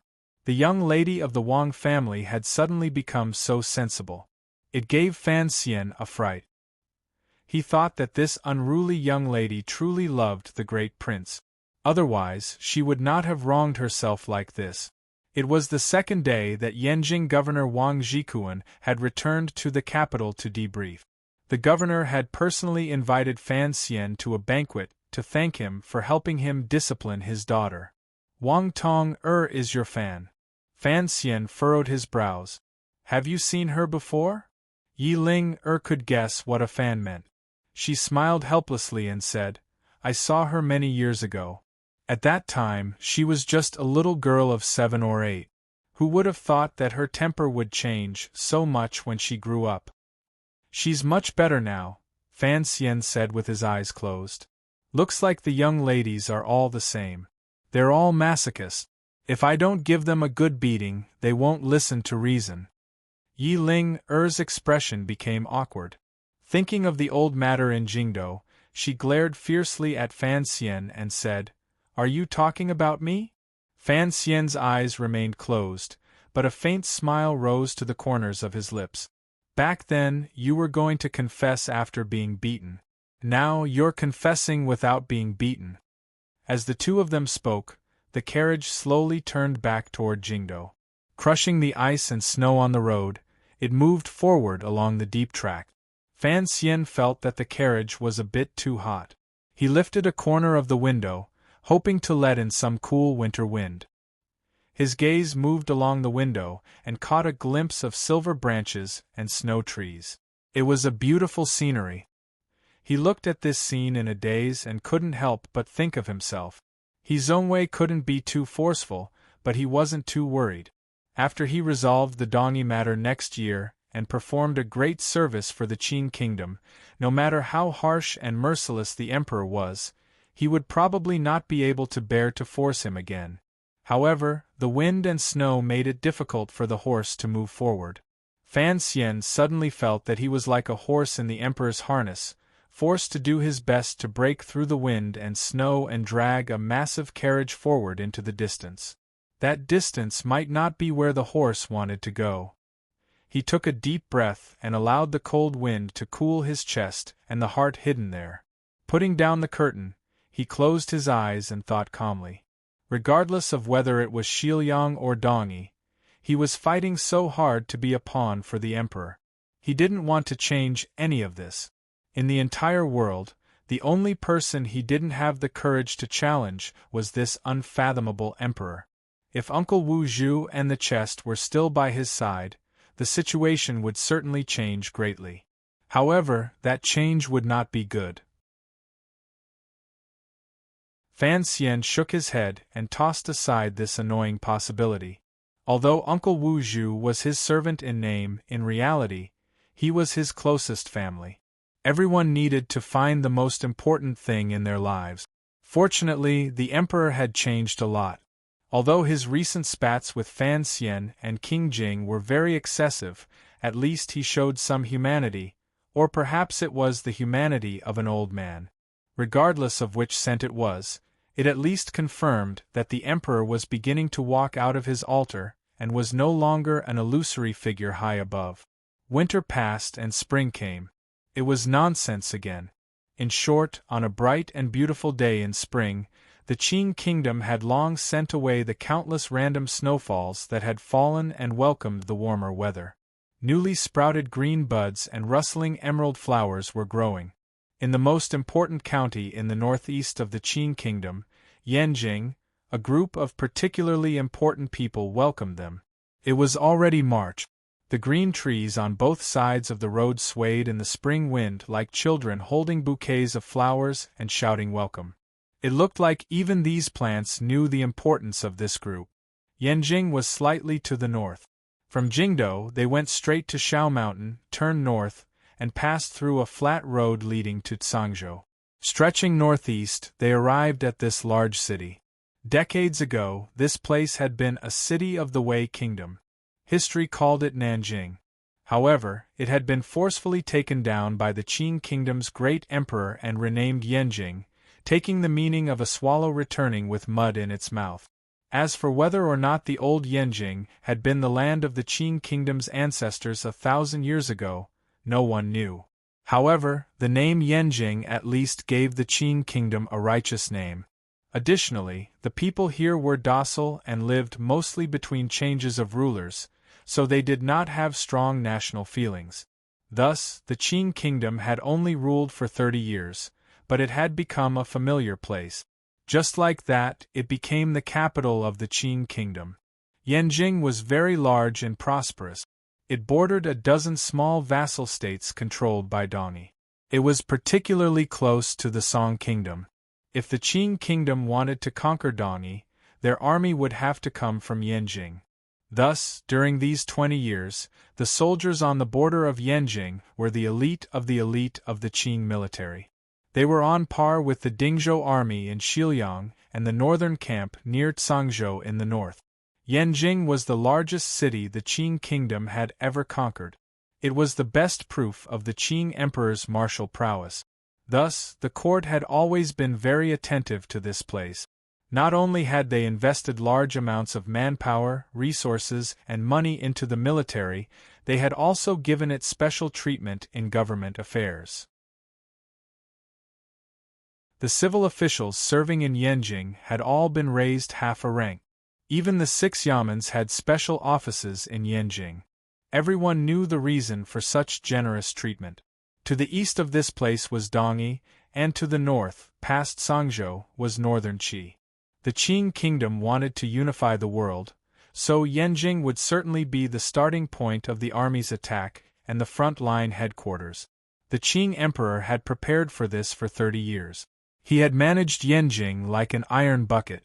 No one knew just how much grain and weapons were stored in the city. Presently, the head of the Yanjing military was Governor Wang Zhikuan. He had always been deeply trusted by the Qing emperor. In the 7th year of the Qing calendar, the Yanjing camp had played an important role in stabilizing the country. It was because of the Yanjing camp's great power that the Tsangzhou northern camp, which had lost Yan Xiaoi, was so smoothly taken over by Shi Fei. The officials of Dongshan Road had no power to retaliate at all. The head of the civil officials in Yanjing was also an important figure. His name was Mei Zhili. He was once a student of Duke Liu. 6 or 7 years ago, he had already taken up the position of Jingdo magistrate. Later, he rose through the ranks and came to Yanjing. He had long become a second-level local official, only half a rank lower than a governor. These 2 important figures were waiting outside Yanjing with a smile. The officials and subordinates at their sides did not show any surprise. These officials and generals knew that although this group was not the emperor's royal entourage, it was about the same rank as the royal entourage. Furthermore, Governor Wang's daughter was also in the group. Amidst the music, countless signboards passed by. Eunuchs with swords walked by. The group of carriages stopped in front of the welcoming officials. A young official wearing black official robes with a light yellow ribbon around his waist lifted the curtain and came in front of the group. The person who had come was Fan Xian. He had come with the identity of an imperial envoy, so he was not surprised to see the array of people in front of him. He only laughed bitterly and accompanied Governor Wang and Sir Mei to go through all the procedures. Only then did he let out a long breath. He invited the two of them to rise so he could greet them. Wang Jikuan and Mei Zhili repeatedly said that they did not dare. Although the two of them were powerful officials, when they met this young master, they knew it was better to be respectful. Otherwise, no one knew what kind of wretched ending they would have in the future. They had heard that the days of the currently popular Sir He in court had not been very good. Wang Jikuan had only returned to Jingdo to report on his duties in the winter. He had met Fan Xian twice, so he was not a stranger, particularly since Fan Xian had brought Wang Tong back along the way. He also had the identity of Wang Tong-er's private teacher. Thus, Wang Jikuan was particularly warm to him. Other than being polite, he purposely added a sense of ease. Fan Xian smiled merrily as he watched this scene. He guessed that this military elder had purposely let Sir Mei see this. Regardless of whether it was in Dingzhou or Yanjing, there would always be friction. Governor Wang probably thought that with his help in court, Mei Zhili and the other civil officials would be more cautious. Mei Zhili laughed at the side and then walked forward. He said to Fan Xian, "How is the old man?" Fan Xian said seriously, "Father is living comfortably in Danzhou. The Duke's health is also good." The Duke he was talking about was Lady Lu's father and Mei Zhili's teacher. Wang Jikuan watched this scene from the side, and began to mutter in his heart. Only now did he understand that old Mei and Sir Fan Jr. had long known each other. Fan Xian and Mei Zhili were indeed old acquaintances. The first sensational thing that had happened when Fan Xian entered the capital had happened right under Mei Zhili's eyes. Mei Zhili had helped the Fan Manor greatly in the matter of punching Guobaokuan in the street. "Why are you not staying in court and instead running to Yanjing?" Fan Xian asked with a smile. Mei Zhili lowered his voice and smiled. "How can a person be a Jingdo magistrate? It's best to run far away." The old man and the young man laughed loudly. Mei Zhili glanced at Wang Jikuan with an unspeakable pride. He thought, "You're walking the path of the Duke of Danbua because you're relying on your own daughter. I'm relying on his parents. Who is close and who is distant is up to you." Fan Xian laughed in spite of himself and said, "I don't think Sir Sun finds it difficult." After these words were said, even Wang Jikuan couldn't resist stroking his beard and smiling. He thought the Duke was indeed harsh and ruthless. Who in officialdom did not know of the Jingdo magistrate, Sun Jingxiu, who had profited from misfortune? If his daughter had not sold him out, he would probably have died long ago. Of course, every time this matter was brought up in officialdom, they couldn't help but discuss with shifty eyes how far Sir Fan Jr. had harmed the young lady, who placed righteousness before family, for her to be able to do such a thing. Fan Xian was only passing through Yanjing. His main goal was to go to Dongyi and participate in Sigujian's last opening of the Sword Hut. Everyone under heaven knew that this opening of the Sword Hut was probably the last time this great Grandmaster would meet the world. The opening ceremony this time was very grand. Not only did nobles from Dongyi and the vassal states around the city go forward to give their greetings, but even Northern Qi and the Qin Kingdom, the two major powers in the world, were invited. Everyone guessed that Sigujian was probably going to use this last opening of the Sword Hut to decide where Dongyi would lean in the future. Thus, the Northern Qi and Qin courts did not dare slight and each sent out representatives. Because of Fan Xian's relationship with 13th Wang, he became the Qin Kingdom's representative. As for why the imperial envoy would bring Wang Tong back to Yanjing along the way, It was because the matter of the great prince taking a secondary fey had been settled. In June, she would be preparing to enter the family. However, the reputation of a secondary fey was not good. For the sake of Wang Jikuan's manners face, the emperor placed particular importance on it. He had the young lady return home first and then take her thousands of li back to Jingdo. In Fan Xian's view, this was purely because he had eaten too much and had nothing to do. However, the Wang family was grateful for the emperor's favor and was unusually happy. He could only tire himself out. That night, Fan Xian and his group rested in the governor's manor. After Wang Tong happily bowed to Fan Xian, she ran back to her boudoir to wait for the nannies to teach her the rules of marriage. At the banquet, Wang Jikuan looked at Fan Xian awkwardly and said, "I have troubled you these few months." The governor knew the great prince's attitude toward the matter of taking a secondary fey. Although he admired the great prince and wanted his daughter to marry him, as a father, he was always worried about his daughter. He knew that if Sir Fan Jr. had not taken up this matter, it would have been much more troublesome. Fan Xian smiled and didn't speak of this matter. Lowering his eyes, he quietly asked, "Who went from northern Qi?"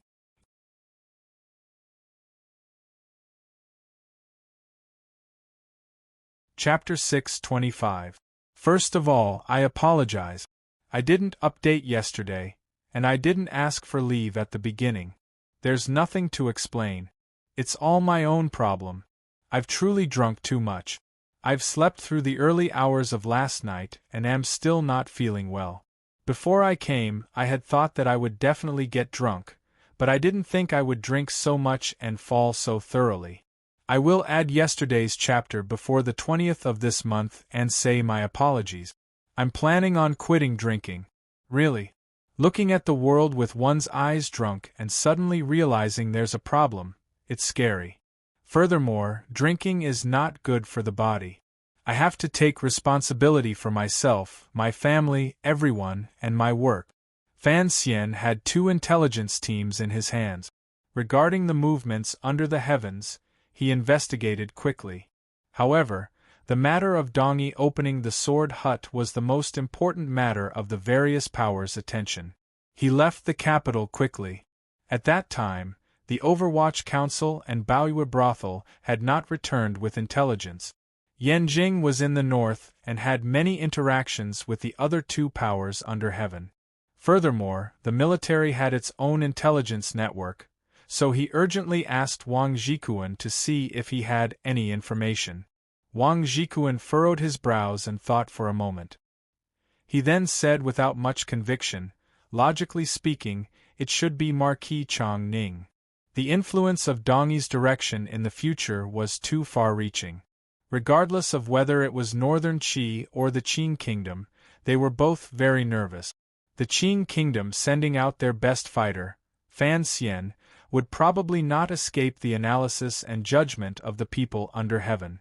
Northern Qi would certainly have to send out a corresponding figure to make Dongyi feel their sincerity and bargaining chip. Marquis Chang Ning was the brother of the Northern Qi Empress Dowager.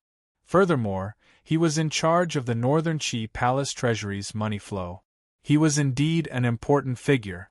Fan Xian raised his brows and quietly said with some suspicion, "This Marquis is an old acquaintance. He's good at drinking, but when it comes to actually doing things, he's much worse than his son." Wang Jikuan knew they were talking about serious matters. Given his status as a governor, he didn't dare to slight it. Although Wei Hua is the commander of the Brocade Guard, the status of the Northern Qi Brocade Guard is far below that of the council. He doesn't have that much authority. Fan Xian nodded. The Overwatch Council was a special organization. Other than the extremely confident emperor, no emperor dared to allow such an organization to exist. Although the Northern Qi Brocade Guard had inherited the Red Cavalry that Shaoan had organized, under the attacks of the Northern Qi Empress Dowager and the emperor and his mother, their power was far from what it had been in the Wei Kingdom. particularly after Shenzhong had been stabbed to death in the street by Shang Shan who, although the brocade guards' power remained, their status was declining day by day. If the Northern Qi Emperor truly wanted to do something in Dongyi, Wei Hua was not a good choice. No matter who they send, in the end, it is a competition of national power. It is best not to think about it anymore. Fan Xian took a sip of wine. A faint tiredness rose between his brows. Wang Jikuan looked at him with a slight smile and said, "Sir Fan Jr.'s trip will certainly be successful." Fan Xian laughed bitterly. Before leaving Jingdo, everyone, including Hu the scholar, had the same confidence as Governor Wang. Even when the emperor was giving instructions in the royal study, it seemed that he had never thought that Fan Xian would lose this battle. He didn't know that in the hearts of the Qing officials and people, the words Sir Fan Jr., embroidered in gold, had long become a patch of gold. Everyone had a great deal of confidence in him. The events of the past 5 years had long proven that as long as he personally acted, there was nothing he could not do. In the spring of the 10th year of the Qing calendar, the entire Qing court seemed to be quietly waiting for Dongyi's submission and Sir Fan Jr.'s carriage to enter the sword hut. Without the use of a single soldier, they would begin to take over a large piece of land, the people living on it, and the vast wealth accumulated over countless years. However, Fan Xian himself would not have such thoughts. Although he had sensed Sigujian's attitude through 13th Wang and had carefully expressed his attitude to this sword saint, the two sides had, to a certain extent, found a point of intersection of benefits. However, the benefits he had to fight for the Qing kingdom on this trip to Dongyi were too great. Looking at it from another perspective, the benefits Dongyi had to pay were too great. This was not playing house or a large business that involved millions of liang of silver. It was a true change in history. A true historical event was about to happen in front of Fan Xian's eyes, perhaps even in his hands. In such a situation, Fan Xian had no choice but to be fearful. He often wondered what virtue or ability he had to be able to open up land and expand his borders. Furthermore, he might be walking the path of the Qing dynasty. The problem was, Sigujian was heavily injured and about to die. His hatred and anger toward the Qing emperor could probably not be washed away even with all the waters of the East Sea. Although this great grandmaster knew that after his death, Dongyi would certainly be divided between the two large countries, he had to think about the city and the vassal states beside it. That was why he had invited Northern Qi and the Qing kingdom to participate in the last opening ceremony of his life. He still had to fight for the people of Dongyi one last time.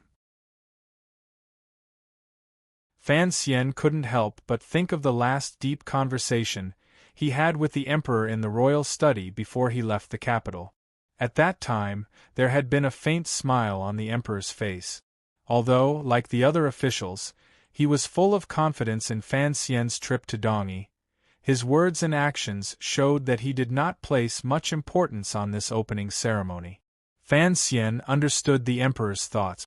Someone as confident as the emperor did not care at all about the conciliatory intentions and final goodwill that Dongyi was about to collapse.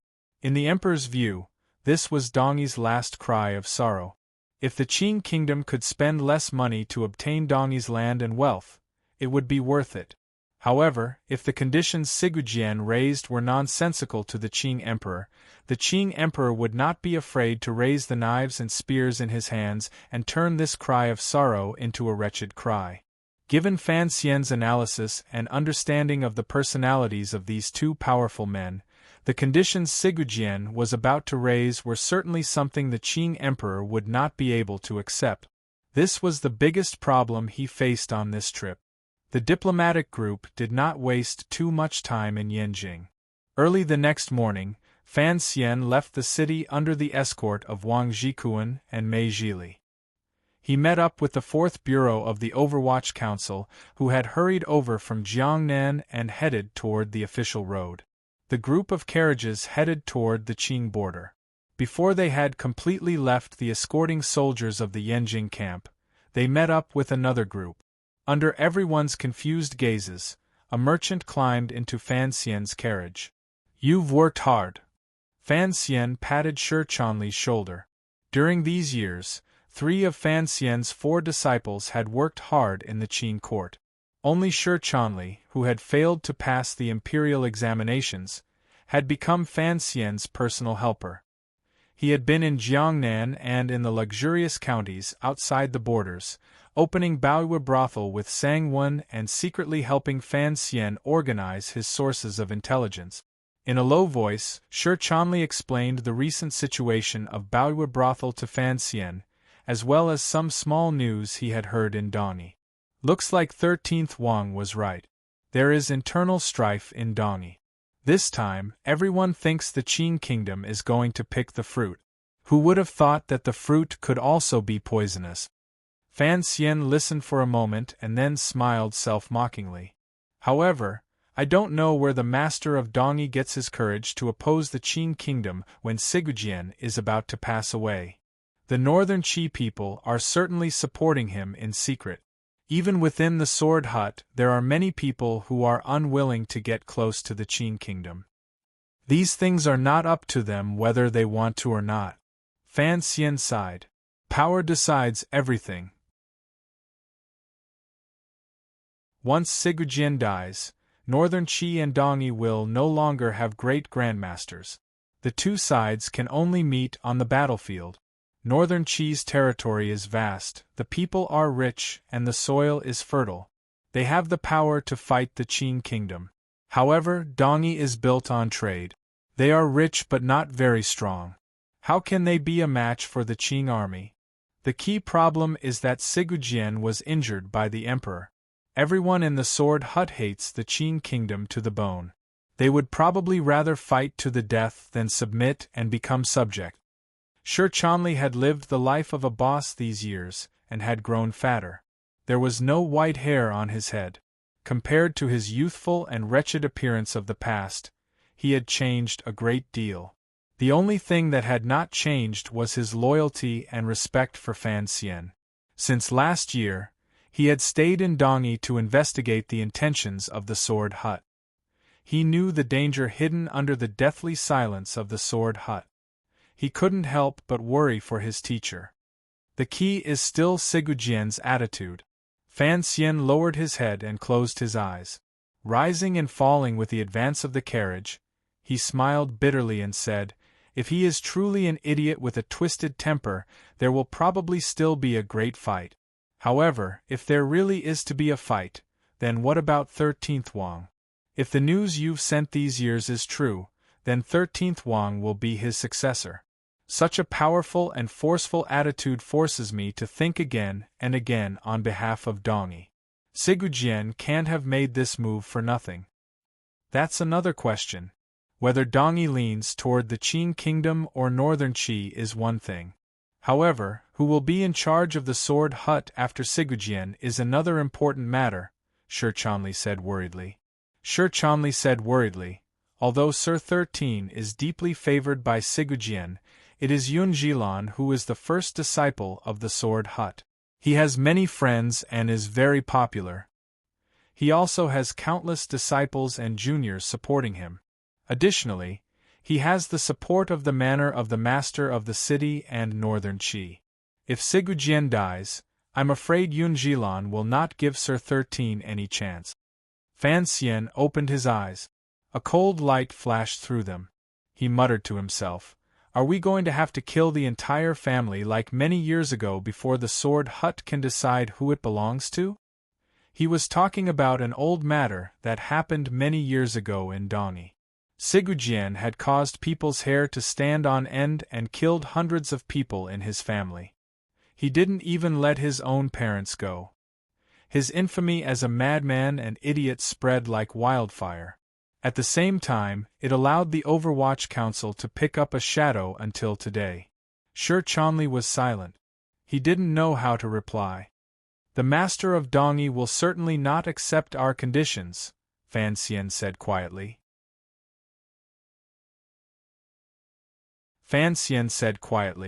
There is a book about the three kingdoms that says the officials can surrender because they are still officials. Only the master of the city, if he surrenders, then he is nothing. There is another important matter, which is Dongi's legacy. He rubbed the space between his brows. If Yun Jilan really wants to fight with 13, outsiders like us won't be able to do much beforehand. Shi Chanli was silent for a moment. He then asked in a small voice, "Teacher, before you left the capital, what was the bottom line the emperor gave? Become subjects, pay tribute, disperse the army, open the borders of each vassal state, allow the Qing army to enter, and allow the nobles to all live in Jingdo," Fan Xian said with his head lowered. Shi Chanli sucked in a cold breath.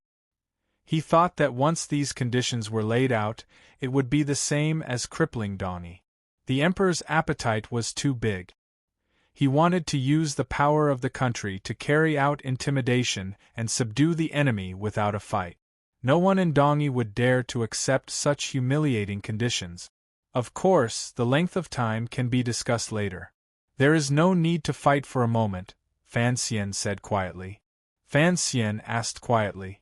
This was something he had privately argued with the Qing emperor for a long time before he bought more time for Dongi. He paused and then continued, "If these nobles don't dare to live in Jingdo, the emperor will build them a new manor in Yanjing. Naturally, he will not mistreat them."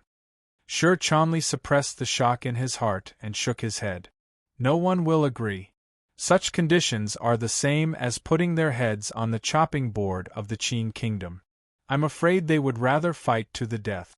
At least there will be some hope. Fan Xian didn't reply to this question. Instead, he said, "The northern Qi people will certainly not watch as Dongi is swallowed by us. This time, they will certainly do something." "What can they do?"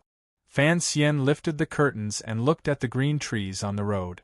Casually, he said, "The northern Qi emperor will first try to persuade Sigujian to ally with northern Qi before he dies, so that northern Qi will give Dongi a great deal of support. Once the northern Qi people find out that Dongi cannot hold out and is prepared to agree to the Qing kingdom's treaty, they will stop at nothing to break this agreement." Without waiting for Shi Chanli to speak, he continued in a quiet voice, "Kill me or kill an important figure in Dongi to incite the already strong hatred and bloodshed between Dongi and the Qing kingdom. Once the war starts, even if Dongi wants to surrender, given the emperor's personality, he will not agree. At that time, the northern Qi people will be able to ride on the wall and make other plans." As they spoke, the group of carriages turned in the southeast direction. Leaning against a small mountain, they followed a clear stream and headed in the direction of the Song Kingdom. Fan Xian narrowed his eyes and looked back. Yanjing could still be seen clearly. The soldiers in the camp were waiting for the arrival of the war, or perhaps they were terrified of the arrival of the war. The young lady of the Wang family was going to marry into Prince Heqing's manor as a secondary fei, so it was impossible for her to see Fan Xian off. However, she still respectfully asked Governor Wang to bring Fan Xian a gift. Every time he thought of this young lady, who was at first unruly and unparalleled but later had been punished by him into a wretched state, Fan Xian's emotions would feel complicated. No matter what kind of person's personality, whether it was a great grandmaster or an arrogant and unruly daughter of a noble family, if he or she had a goal he or she had to achieve in this world, then he or she would certainly be willing to pay a price for it that he or she would normally not pay. "I am only worried about one thing right now." Fan Xian withdrew his gaze from the carriage window and quietly said, "Sigujian is not a saint. If he is like me and believes in the creed of not being afraid of the flood after death, then it will be troublesome." It was clear that Shi Chanli did not completely understand these words. Fan Xian laughed bitterly and said, "Before Ku he died, he made 2 ruthless moves and dragged on the Qing kingdom with great difficulty. It also gave me a strange headache. For major figures like them, they see further than anyone else. I find it difficult to believe that Sigujian, who had lost to the emperor and struggled at death's door to this day and thought about it for 2.5 years, would willingly admit defeat and not have any other thoughts. He was afraid of these great grandmasters' terrifying thoughts. On the third day, the group of carriages passed through the invisible border hidden in the plains and entered the Song Kingdom. The area of this small vassal state was not large. It was not even the size of a large province in the Qin Kingdom or Northern Qi, but it had a long history. Although there was a king in name, in reality, everything was controlled by Dongyi. Other than the power to appoint and remove officials, all of the armed forces came from the manor of the master of Dongyi and the sword hut. Fan Xian was not unfamiliar with the Song Kingdom. He was very familiar with this path. The Baoyue brothel in the Song Kingdom had opened very early. It was the first batch of experiments when Fan Xian controlled the high-end brothel industry and developed a chain store. During the Dong Mountain incident a few years ago, after Fan Xian killed Yan Xiaoyi, he escaped the mountains with a heavily injured body. He had also entered the territory of the Song Kingdom, passed through Yanjing, and finally returned to Jingdou. Leading the Overwatch Council, he launched a ruthless counterattack against the eldest princess faction. After the previous year, Fan Xian was alone. He hid his identity and disguised himself. He was tired in body and mind, and his injuries lingered. He didn't know what path to take. When he came this year, he was accompanied by a canopy of officials and attendants like clouds. He was well dressed and watched by tens of thousands of people. His glory was boundless. With the title of the most powerful official in the world, he walked proudly on the streets of the Song Kingdom. In Fan Xian's view, he had not changed at all.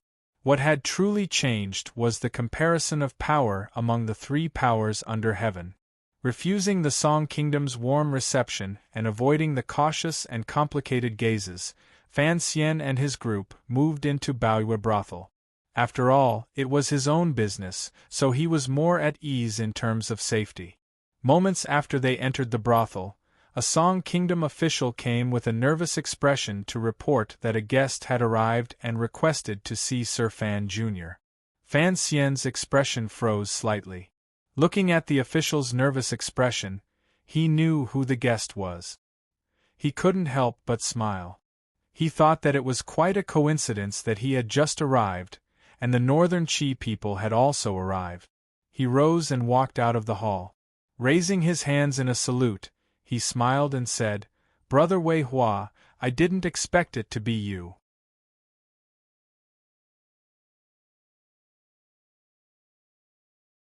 Chapter 6:26. Alright, everyone, please continue to kill me. It looks like the wine I drank the day before yesterday has not completely sobered me. The 7th chapter should be about the Son of Heaven.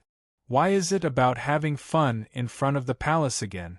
He was completely speechless to the extreme. He lowered his head and admitted his guilt. The chapter was called Zhou Gong as the teacher. It came from a line in the historical records of Zhou Benji. Zhou Gong as the teacher attacked Huai in the east.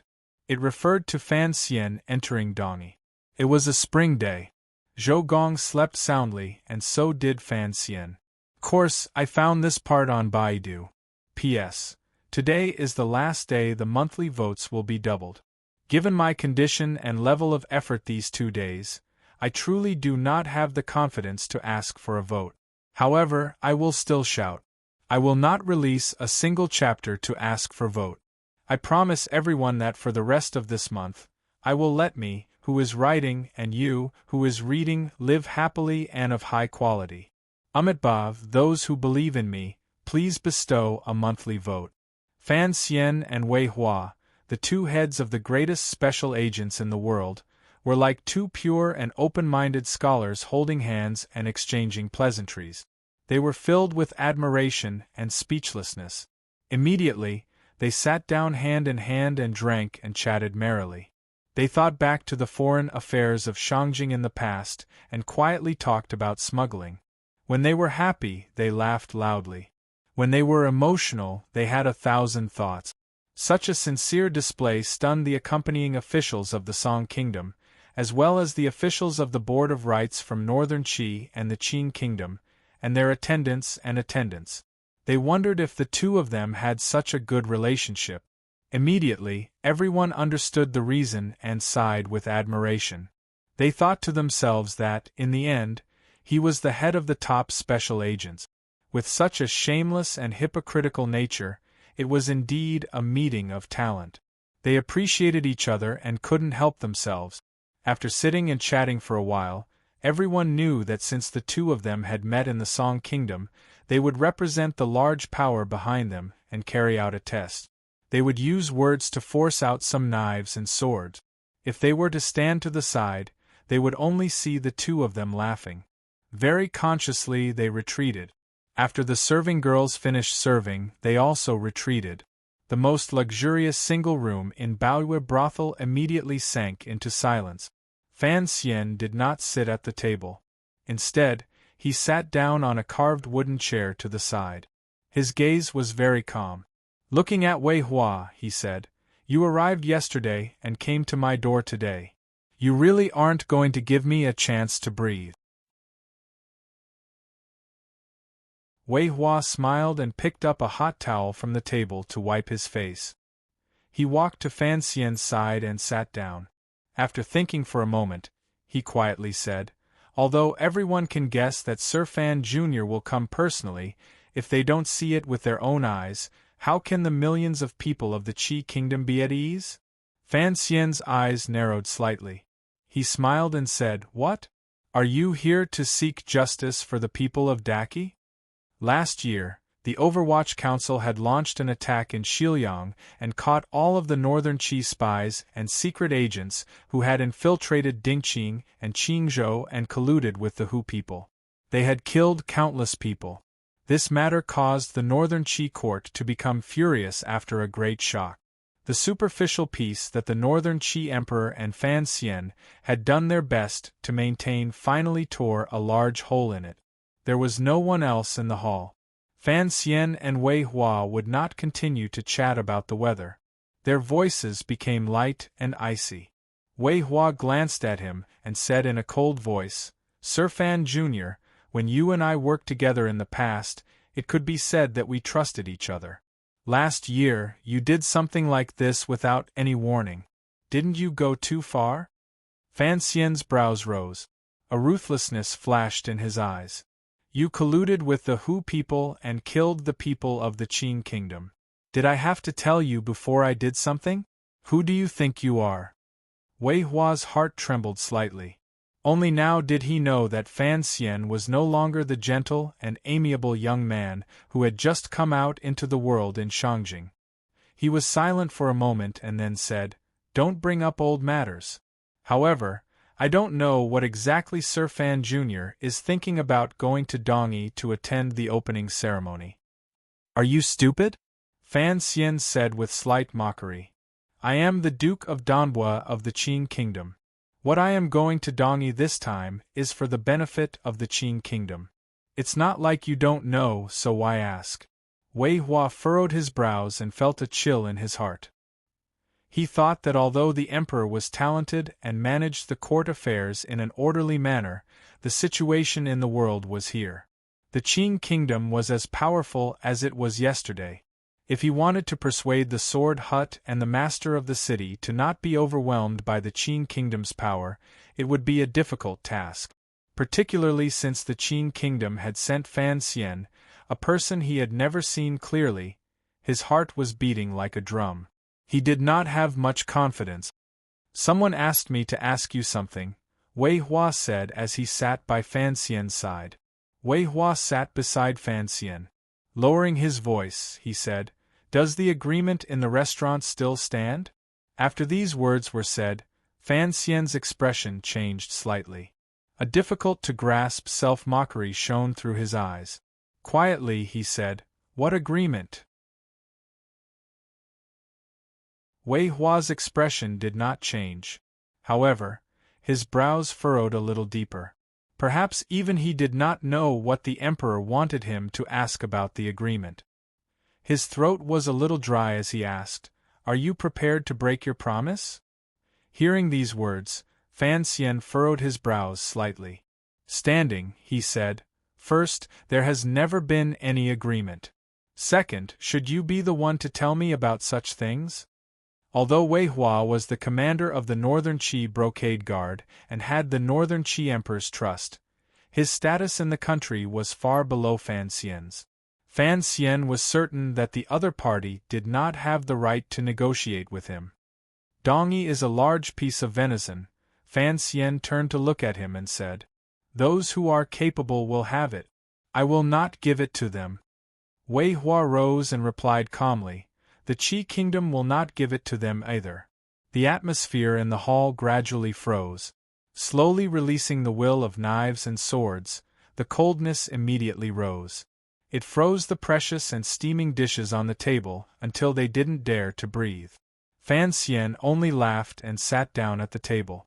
With a fork in one hand and a dish in the other, he casually said, "Since Sigujian invited you, Northern Qi is not the only one who came.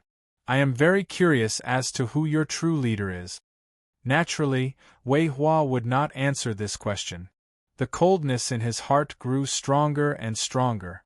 Looking at the young and handsome official of the Qin court in front of him, he felt a great fear. Everyone in the world knew that Fan Xian controlled the Overwatch Council with one hand and the palace treasury with the other. He was the Qing Emperor's right-hand man. If he wanted to weaken the Qin kingdom's power, being able to kill him would be a wonderful choice. However, Wei Hua could not make this decision. He did not have the right to make this decision. After the two recent events, the Northern Qi court had all become aware of Fan Xian's power. For such a person, it was good to be able to kill him. However, if he was not killed, there would be endless trouble in the future. In this world, who could kill Fan Xian? In the past, the eldest princess could not do it. The assassins the Qin family had set up in the valley also could not do it. Was it only the Northern Qi Brocade Guards or the 9th-level assassins of the Dongyi Sword Hut along the way? Wei Hua gathered his thoughts and sat down again. He did his best to stabilize his emotions. He accompanied Fan Xian, who had already recovered his calm, as he ate and chatted idly. The Qin kingdom and Northern Qi were the two most powerful powers in the world. The two large diplomatic groups heading to Dongyi to witness the opening ceremony of the hut had coincidentally run into each other the moment they entered the territory controlled by Dongyi. This reality made many people feel fear and unease. In particular, the welcoming disciples of the Dongyi Sword Hut and the officials of the manor of the master of the city were very cautious. They were terrified that the two sides would become envious and impatient and start fighting. The diplomatic groups on both sides added up to 500 people. Coincidentally, they lived in two adjacent courtyards. Every time they entered or left, the officials of both sides stood on either side of the long street. Under the hostile confrontation, it was truly a terrifying sight. 1,000 eyes used their gazes to kill. No one in such an environment would have it easy. Wei Hua was deeply worried, but he appeared relatively calm. The truly calm person was Fan Xian. He was not worried at all that they would run into any danger on this trip. Unless Sigujian had already made a crazy decision, no one in Dongyi would risk the Qing Emperor's rage and attack the Qing kingdom's diplomatic group. The officials and nobles of the Song kingdom did not dare offend either side. They all used the highest level of etiquette and extravagance to express their sincerity. They were especially humble toward Fan Xian, the Duke of Danbua of the Qin kingdom. Fortunately, the first close contact between the diplomatic groups in Dongyi only lasted for a day. Wei Hua did not obtain any comforting information from Fan Xian. The unease in his heart grew heavier and heavier. He did not have the energy to continue testing the conditions the Qin kingdom was going to give Dongyi. He left the Song kingdom early. The officials of the Song kingdom and the people from Dongyi who had come to receive them watched this scene and all let out a breath. However, on the afternoon that the Northern Qi diplomatic group left, Fan Xian gave an order, and the Qing diplomatic group followed. They followed for 3 days. Fan Xian only felt sleepy on the carriage. It seemed that he was not worried about anything happening in Dongyi. However, the officials of the Qing Ministry of Rites knew that the Northern Qi diplomatic group was in front, so they suppressed their own group's speed and did not come into contact with them again. After Fan Xian slept lazily for a few days, he finally found a problem with the group's speed. He furrowed his brows and asked, "According to the original schedule, we should have reached Dragon Mountain by now. Why are we only entering Huaishang now?" Shi Chanli also felt it was strange. He asked a member of the Qinian unit of the Overwatch Council in front of him and finally understood the reason. He returned to the carriage and reported, "The Northern Qi diplomatic group is too slow. I don't know if Sir Wei does not want to go to Dongyi to receive his failure, so he purposely moved slowly." These words were said with a smile, but Fan Xian did not smile. Shi Chanli closed his mouth. He wondered if there was a problem with the slow speed. Fan Xian scratched his head and furrowed his brows. If someone from Northern Qi left Shangjing, how many days would it take for the information to reach my carriage? At least 8 days. In other words, if someone left Northern Qi's Shangjing 5 days ago, and I had no way of knowing? Fan Xian shook his head. If it really was that woman, the news would have been well hidden. If she really came to Dongyi, I'm afraid she would have entered the sword hut within these 2 days. He furrowed his brows and said, "And we are still on the road." Shi Chanli's heart trembled slightly. He quietly said, "Even if Lady Haitang went to Dongyi early, it would not affect anything." Fan Xian smiled and didn't say anything. He thought to himself that Wei Hua had used such a shameful method to give Northern Qi's lobbyist time to meet with Sigujian alone. It was truly interesting.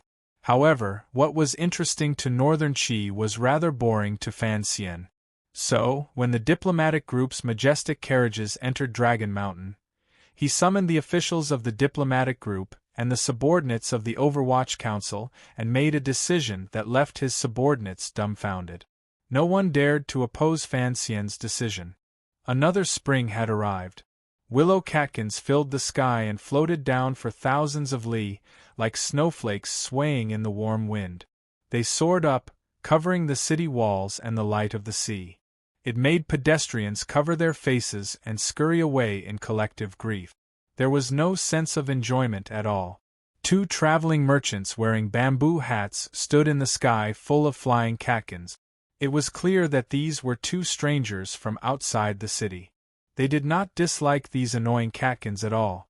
On the contrary, they seemed to be intoxicated by them, standing by the carriage and admiring them endlessly. It truly is the most beautiful scenery in the world. It's a pity that it has covered up the most magnificent city in the world. I can't see it clearly. Achoo! The younger man sneezed loudly, immediately ruining his interest in admiring the spring. The older man next to him did not react. He only stared blankly at the catkins in the air. A moment later, he came to his senses and lightly said, "With such a large city, of course I can see it clearly when I'm closer. I often saw these catkins when I was a child, and they all disappeared in 2 days. Young master, your luck is not bad, but speaking of the most beautiful scenery in the world, you have been sleeping these past few days as the carriage has passed through the spring road. I can't tell you are a person who enjoys the scenery." The young man in the bamboo hat raised the brim of his hat and narrowed his eyes at the passing pedestrians and merchants, as well as the city in the distance that could not be seen clearly.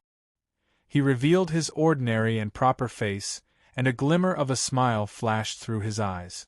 This person was none other than Fan Xian of the Qing kingdom.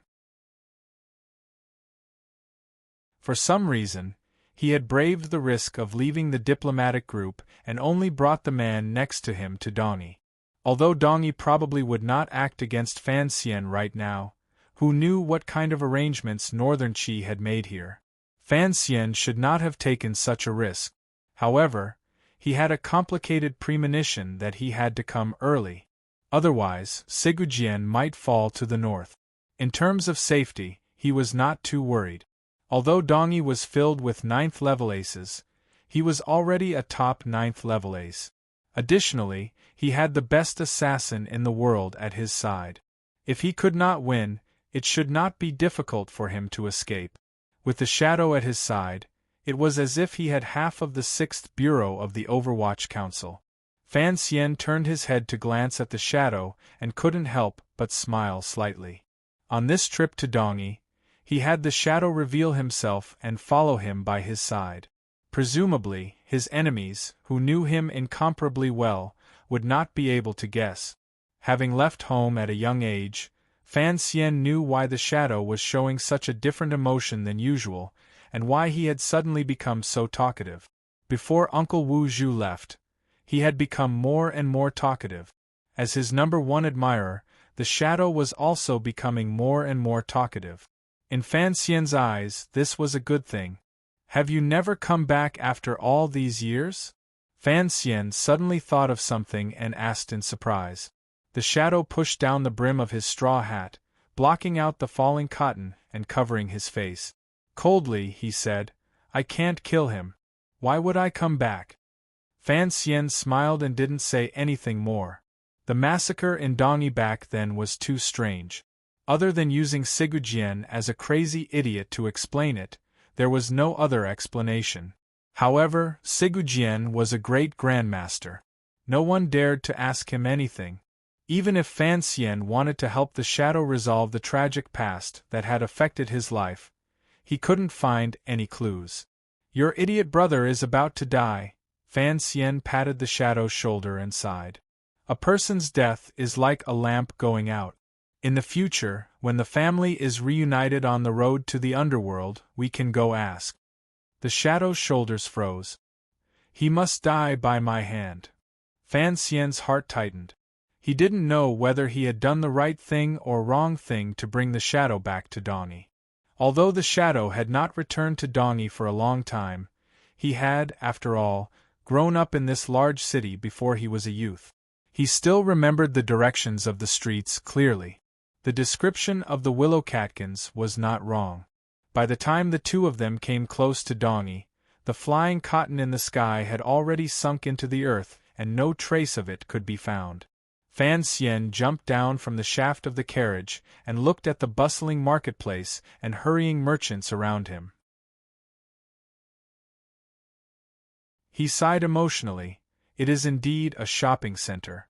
However, after going to the flying cotton, it doesn't have the feeling of a grand city. It is truly disappointing.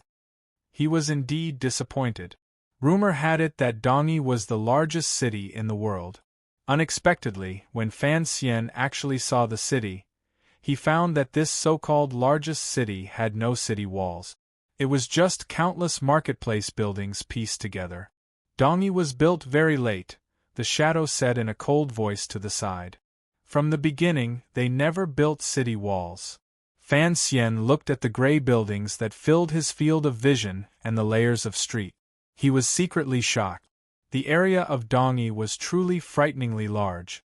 After listening to the shadow's explanation, he furrowed his brows and said, "For such a large city to not have city walls, wouldn't that make it easier for enemies to invade?" In the beginning, Dongi was filled with profit-hungry merchants and foolish common people. It had no ability to resist foreign enemies. Even if they spent countless resources to build a natural stronghold city wall, it would still be impossible for them to resist the armies of northern Qi or the Qing kingdom. Whether or not there was a city wall did not have much of an effect on Dongi. The shadow paused for a moment and then said, "Some people say that Big Brother is Dongi's city wall. If he is alive and Dongi has no city wall, no enemies will dare to invade. If he is dead, even if Dongi has a 1,000-foot wall, it will still be the end of the country and its family."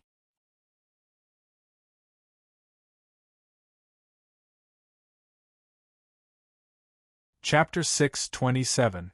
Fan Xian and the shadow silently looked at the scenery inside the large city. Perhaps the shadow was deeply moved, but Fan Xian was slightly shaken by the scene before him.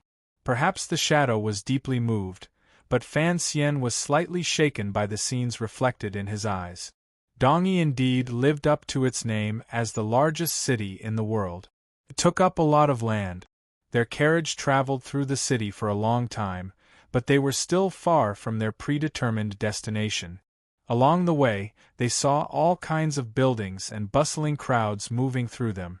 Goods from all over the world gathered here. Countless accents rang out on the street. Countless people wearing different clothing were haggling over prices, and they were using a sign language that Fan Xian was not familiar with. The 100 forms of the marketplace could be seen clearly in this Dongyi city that was built on commerce. Fan Xian sat in the carriage and looked down the street. He found that there was not a single item that could not be found in this city. He couldn't help but secretly exclaim in admiration. In such a bustling and prosperous place, who would be able to hold back from spending money on tourists from other places? Although the Qing kingdom had begun to set up a large commercial port in Quanzhou over 20 years ago and relied on the enormous production of the palace treasury to forcefully take a large share of the sea trade with foreigners, it not only directly caused Danzhou port to fall into decline and calm, but it also dealt a great blow to Dongyi. However, Dongyi was, after all, a place where merchants from all over the world gathered. In particular, the ships that went out to sea were skilled in the art of controlling the wave. They intersected with the land far away, so the trade had continued to flourish. Even with the palace treasury that Fan Xian now controlled, if they wanted to travel by sea, they could not completely rely on Quanzhou to go out to sea. Many adventurers and merchants from overseas were still used to doing business through Dongyi. This kind of change would probably take decades. After Fan Xian saw a dozen foreigners on the street, he accepted this point of view in his heart. When he was overseeing Jiangnan, the furthest the foreigners were willing to go was as far as Quanzhou, so he had never seen a single one. "Do you find it strange?" the shadow asked in a low voice beside him. Foreigners only trust Dongyi, so every time the Qing people see these blue-eyed people, they always feel uncomfortable. Fan Xian smiled and didn't say anything. He thought to himself that in his previous life, he had once taught mahjong in the foreign students' building all night. How could he feel strange when he saw foreigners? Why don't the foreigners trust the Qing kingdom? At most they are willing to stop at Quanzhou for a few days, they are never willing to go deep into the interior. Fan Xian asked quietly, "Northern Qi does not have a suitable outlet to the sea.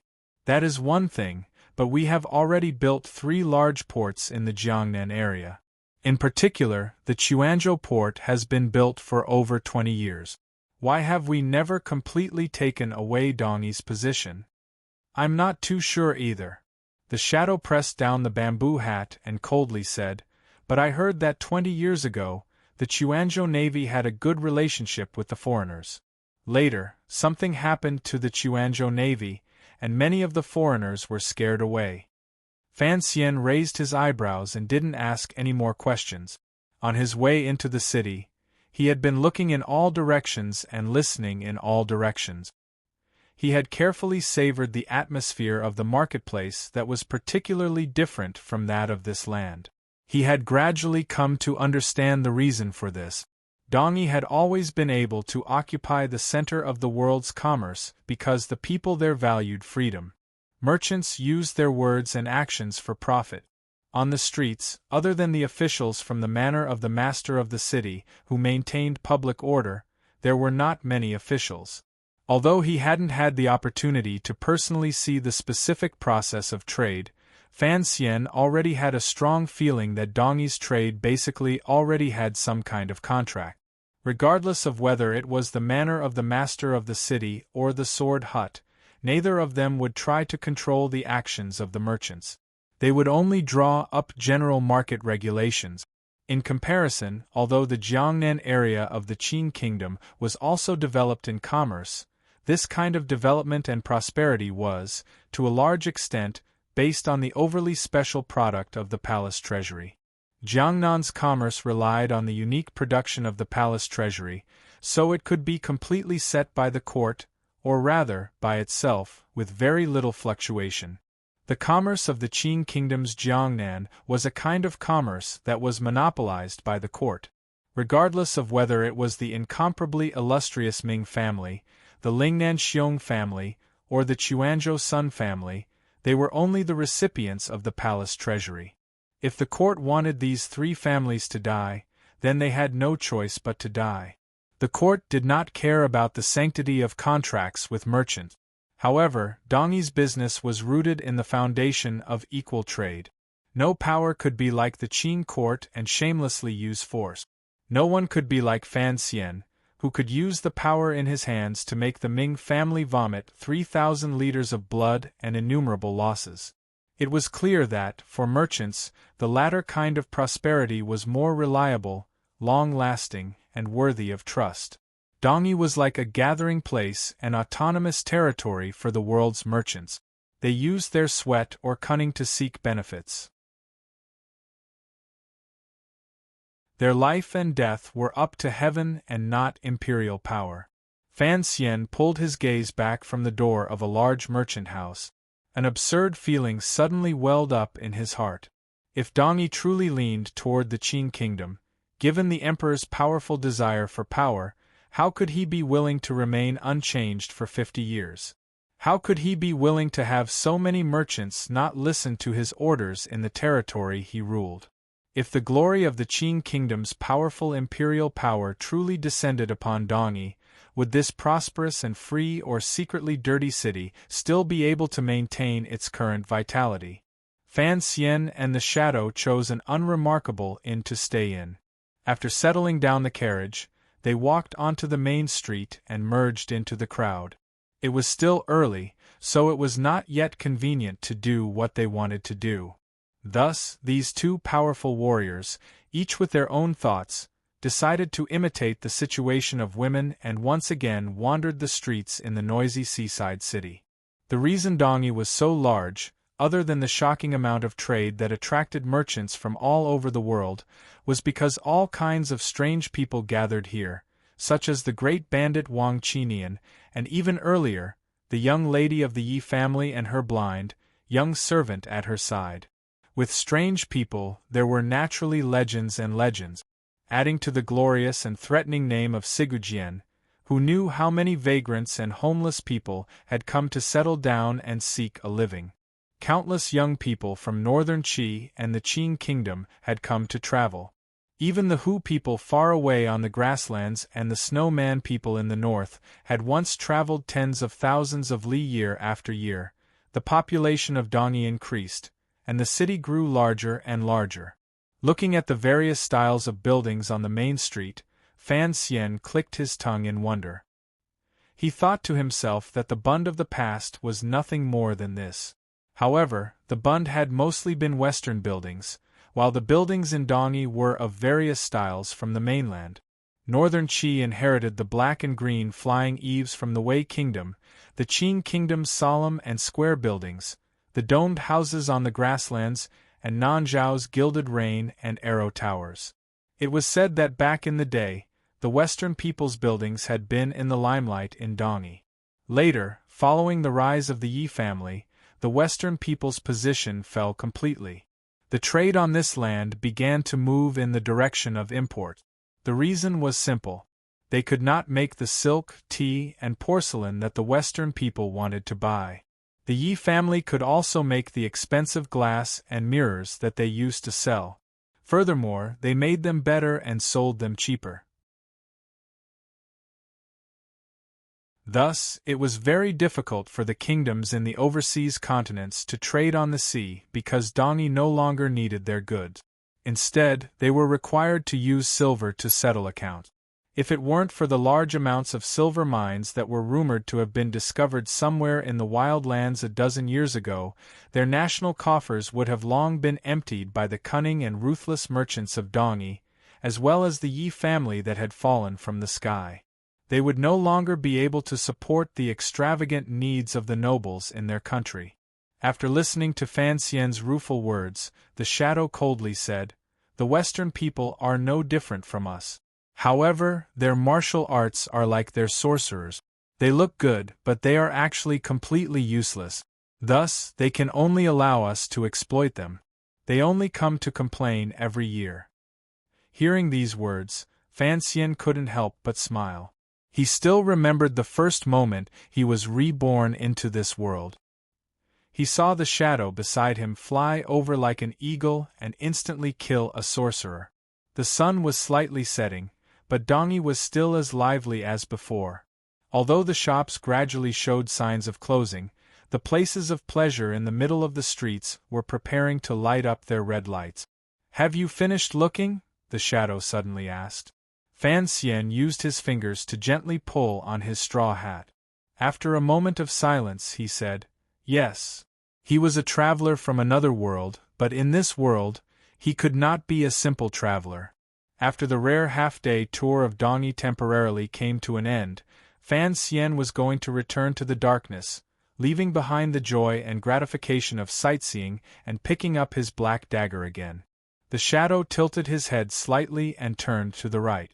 Brushing past a row of sorry ice stalls, he disappeared into a small alley. In a flash, the straw hat disappeared without a trace.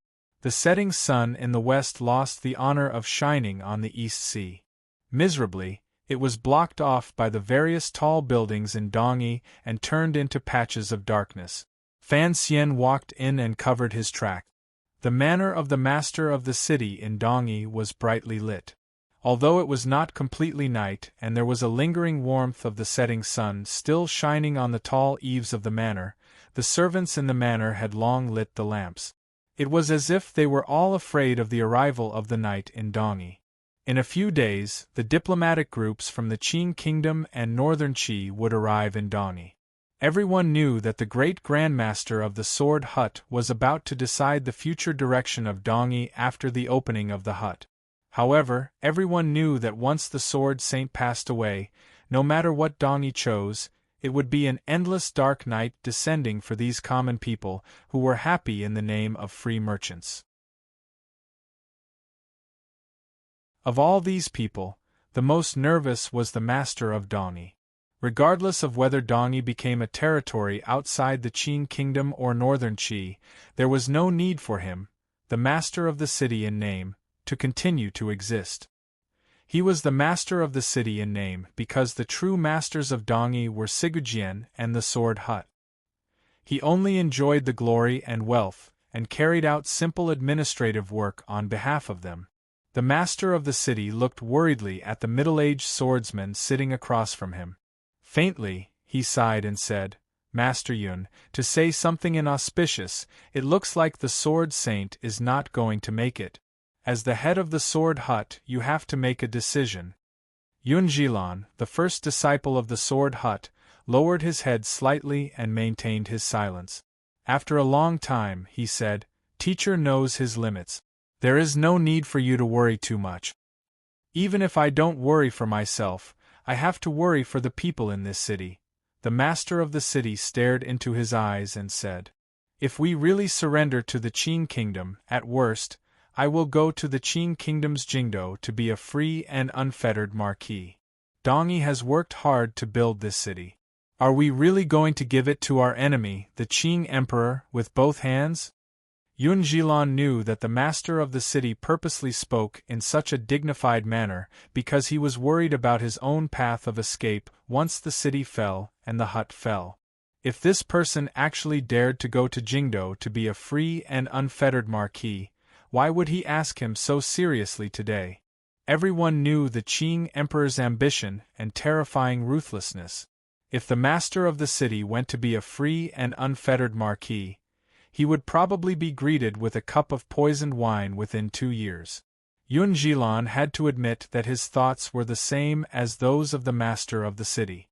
As a superior 9th level ace, he was not worried about his future after the city fell. Presumably, even the Qing Emperor would welcome him. However, he had grown up in Dongi. He had a sense of belonging and love for this city and the Sword Hut that came from the depths of his soul.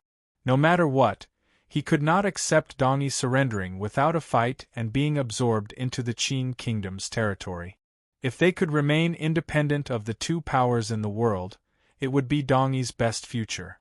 If the situation could not be reversed, Yun Jilan would rather join hands with the relatively weaker northern Qi court to fight the Qing kingdom together.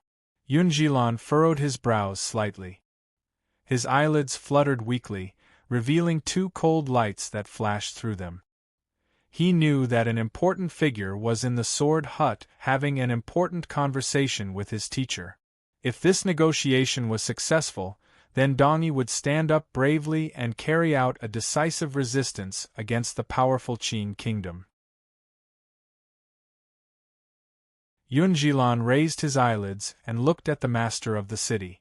"I will not surrender." The master of Dongyi was slightly startled.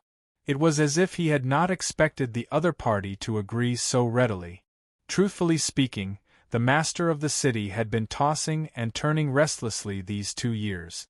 No matter what choice he made, it could not make him happy unless Sir Sigujian's injuries recovered and he regained his former might.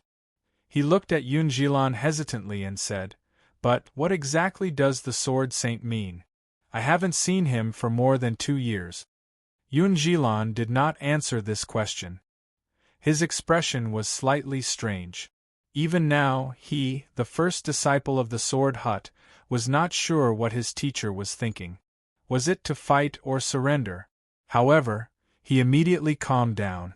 Thinking of the major figure in the Sword Hut, he took a deep breath and said, "Presumably, the teacher also does not want his life's work to go to waste like this."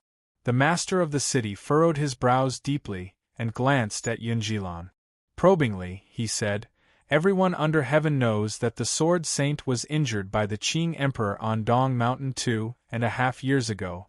Originally, I, a slow-witted person, would not think that the Sword Saint would turn toward the Qing kingdom. However, news has gradually come these 2 years that 13th Wang is the Sword Saint's last disciple and is on good terms with the Qing kingdom's Fan Xian. I don't know what Master Yun thinks of this matter." After these words were said, Yun Jilan's expression became serious. Sternly, he said, 13th Wang is my brother-disciple. Everything he does is arranged by my teacher. It is precisely because his friendship with Fan Xian was arranged by the Sword Saint that this is what I am most worried about." The master of the city looked at Yun Jilan and said seriously. Yun Jilan sank into silence. In the past, he had also felt a boundless coldness from this arrangement. He had never thought that his always proud and ruthless teacher would, before his death, be willing to put aside his deep hatred and make secret contact with the Qing kingdom. 13th Wang. He sighed in his heart and said to himself, "I don't have any objections to you. Even if teacher wants you to take over the Sword Hut, I will only listen to you." However, the light on the table suddenly dimmed and then brightened, reflecting Yun Jilan's cold face. He knew that the most important thing right now was to not let the Qing kingdom's people disturb the important negotiations in the Sword Hut. On the Sword Hut side, he had already arranged for countless aces to lie in wait outside. He had also arranged for many powerful warriors outside the plum garden. Yun Jilan raised his wine cup and took a shallow sip. "I have already made arrangements for 13th Wang. Don't worry, master of the city." The master of the city furrowed his brows slightly and said, "That is good. As long as it is not the Qing kingdom's Fan Xian coming personally, it is fine. Sir Fan Jr. is still on his way." Yun Jilan's eyes were solemn. Calmly and firmly, he said, "But if he dares to go find little brother alone, I will keep him there forever." Fan Xian had already arrived. He and the Shadow had admired the eaves of the manor like tourists. However, no one on Dongyi's side knew. At the same time, Fan Xian also did not know that the first disciple of the Sword Hut, Yun Jilan, had begun to protect the Sword Hut because of his loyalty to Dongyi and himself. He was even willing to harm 13th Wang to keep the Qing kingdom's people forever on this land. At the beginning of the night, Fan Xian came to a courtyard on the outskirts of Dongyi. Looking at the green banner hanging to dry on the low wall, he couldn't resist smiling slightly. Naturally, he did not go forward and directly knock on the door. Instead, he made a few turns and passed through the back of a plum garden, preparing to see 13th Wang, who had been waiting for him. As he walked through the plum blossoms and was about 5 or 6 steps away from the back door, Fan Xian stopped his step. He didn't hear the barking of the dog in the courtyard.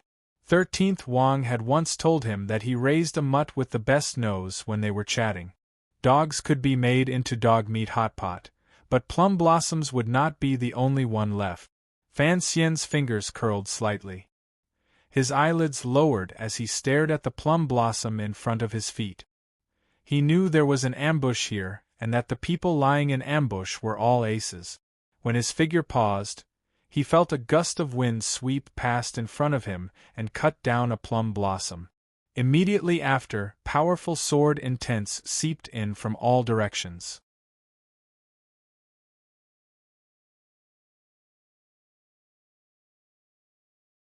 Chapter 628. He was thankful for the days he had spent with 13th Wang holding a green banner and chatting. He was thankful for the loyal dog in the courtyard of the plum garden that could die.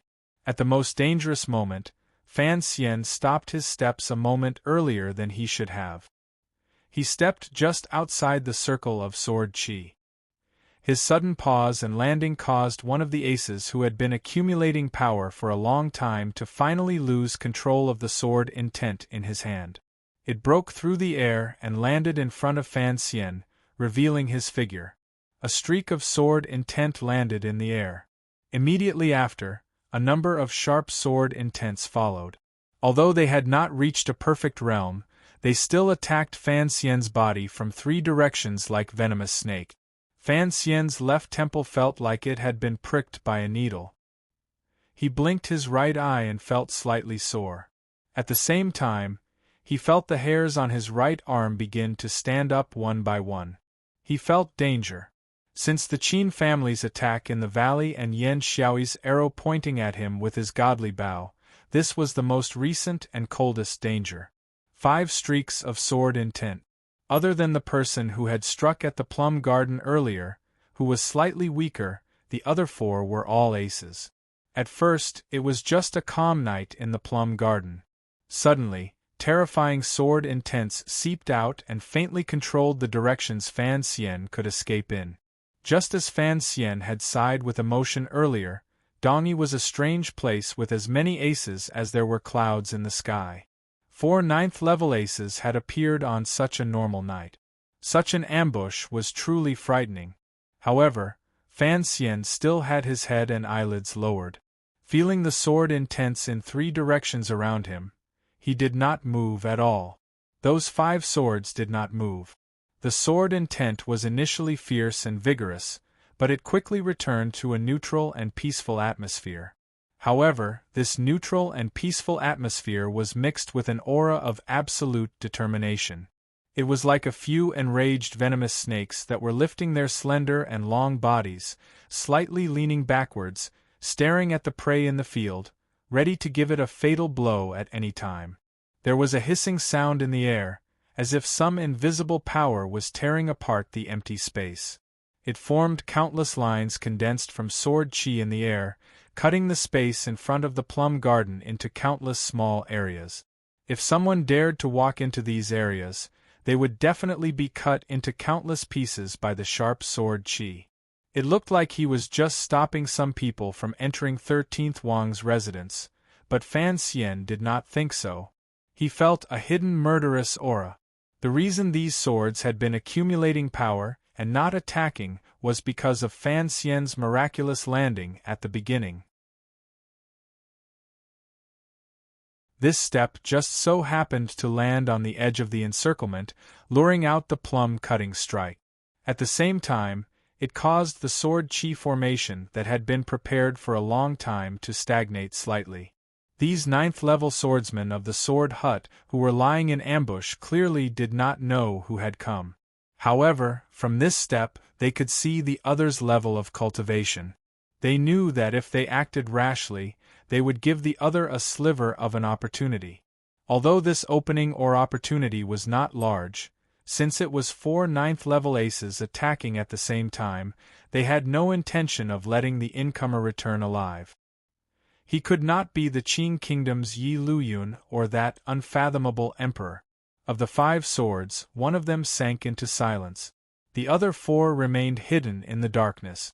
They slowly changed their angles and aimed in any direction Fan Xian might escape in. They would not move first because the first to move must have a direction. With a direction there would be a loss.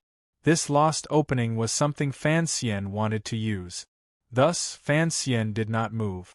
However, the encirclement of 4 ninth-level aces was a rare sight. Even someone as powerful as Fan Xian felt a glimmer of coldness. In this life, he had exchanged blows with countless aces. Facing 4 ninth-level aces at the same time was something he had never even thought about. No matter how arrogant and conceited he was, he did not have the extravagant hope that he could defeat 4 ninth-level aces at the same time. Among these 4 ninth-level aces, there were no top 9th-level aces like Yun Zhilan, Lang Tiao, or Haitang Duoduo. Fan Xian's eyes stared at the broken plum blossom in front of his feet. His eyelids were slightly lowered. He appeared calm, but in reality, he was already feeling very uncomfortable from the all-pervasive sword qi and omnipresent pressure. His entire spirit had been pressed to the point of rebound or collapse. Sweat slowly began to form on his body. Countless drops of cold sweat slid down his back. The sweat on his forehead followed the angle of his body and slid down the bridge of his nose and brows. A drop of sweat seeped into his eye. It was slightly bitter and stinging, making him blink. The surrounding experts still didn't move, because they knew that the expert they had surrounded couldn't hold on any longer and was about to make the first move. The moment Fan Xian took that step, he knew that he had already obtained an opportunity to escape. However, he didn't know how 13th Wang was in the courtyard, so he stopped his steps. He didn't take the risk and forcefully broke out of the encirclement. He had not thought that the aces lying in ambush outside the plum garden would be so powerful and that Yun Zhilan could mobilize so many disciples of the sword hut. Thus, he hid himself in bitter suffering. When the drop of sweat entered his eye, he gave up on the idea of entering the courtyard.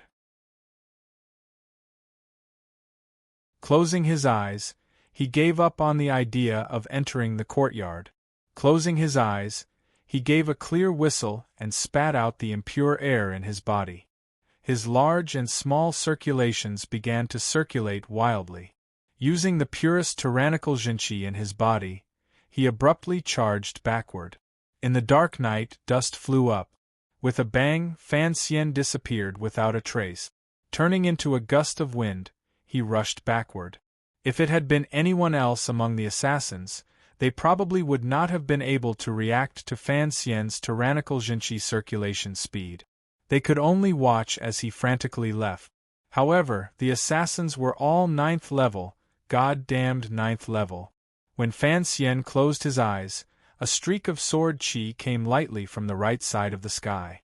The tip of the sword glowed with a cold light as it pierced directly toward his weak eyelids. Fan Xian let out a breath on the sword qi. The sword qi swayed slightly and did not stop. It pierced downward, piercing toward his weak throat. The power of the sword came but did not leave. It pressed forward with an indomitable will. It was the essence of the Sigu sword. Fan Xian's body shook violently and turned into a puff of smoke.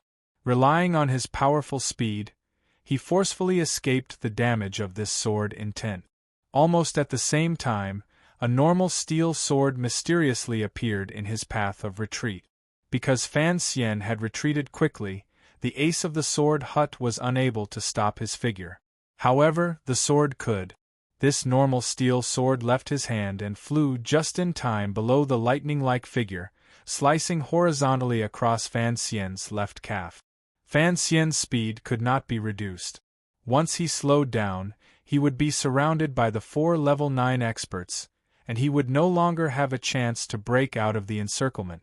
However, the swordsmanship of the Dongi Sword Hut disciples was indeed marvelous. In such a high-speed battle situation, the sword that left his hand was still able to accurately and viciously slice toward his calf. It looked like Fan Xian had stupidly used his calf to crash into the blade of the other party's sword. Fan Xian did not slow down. He could not slow down. Unexpectedly, his body twisted forcefully in midair. However, the angle of the twist was too small. It did not affect anything at all. In a flash, his calf struck viciously against the sharp blade of the sword. There was a crisp clang.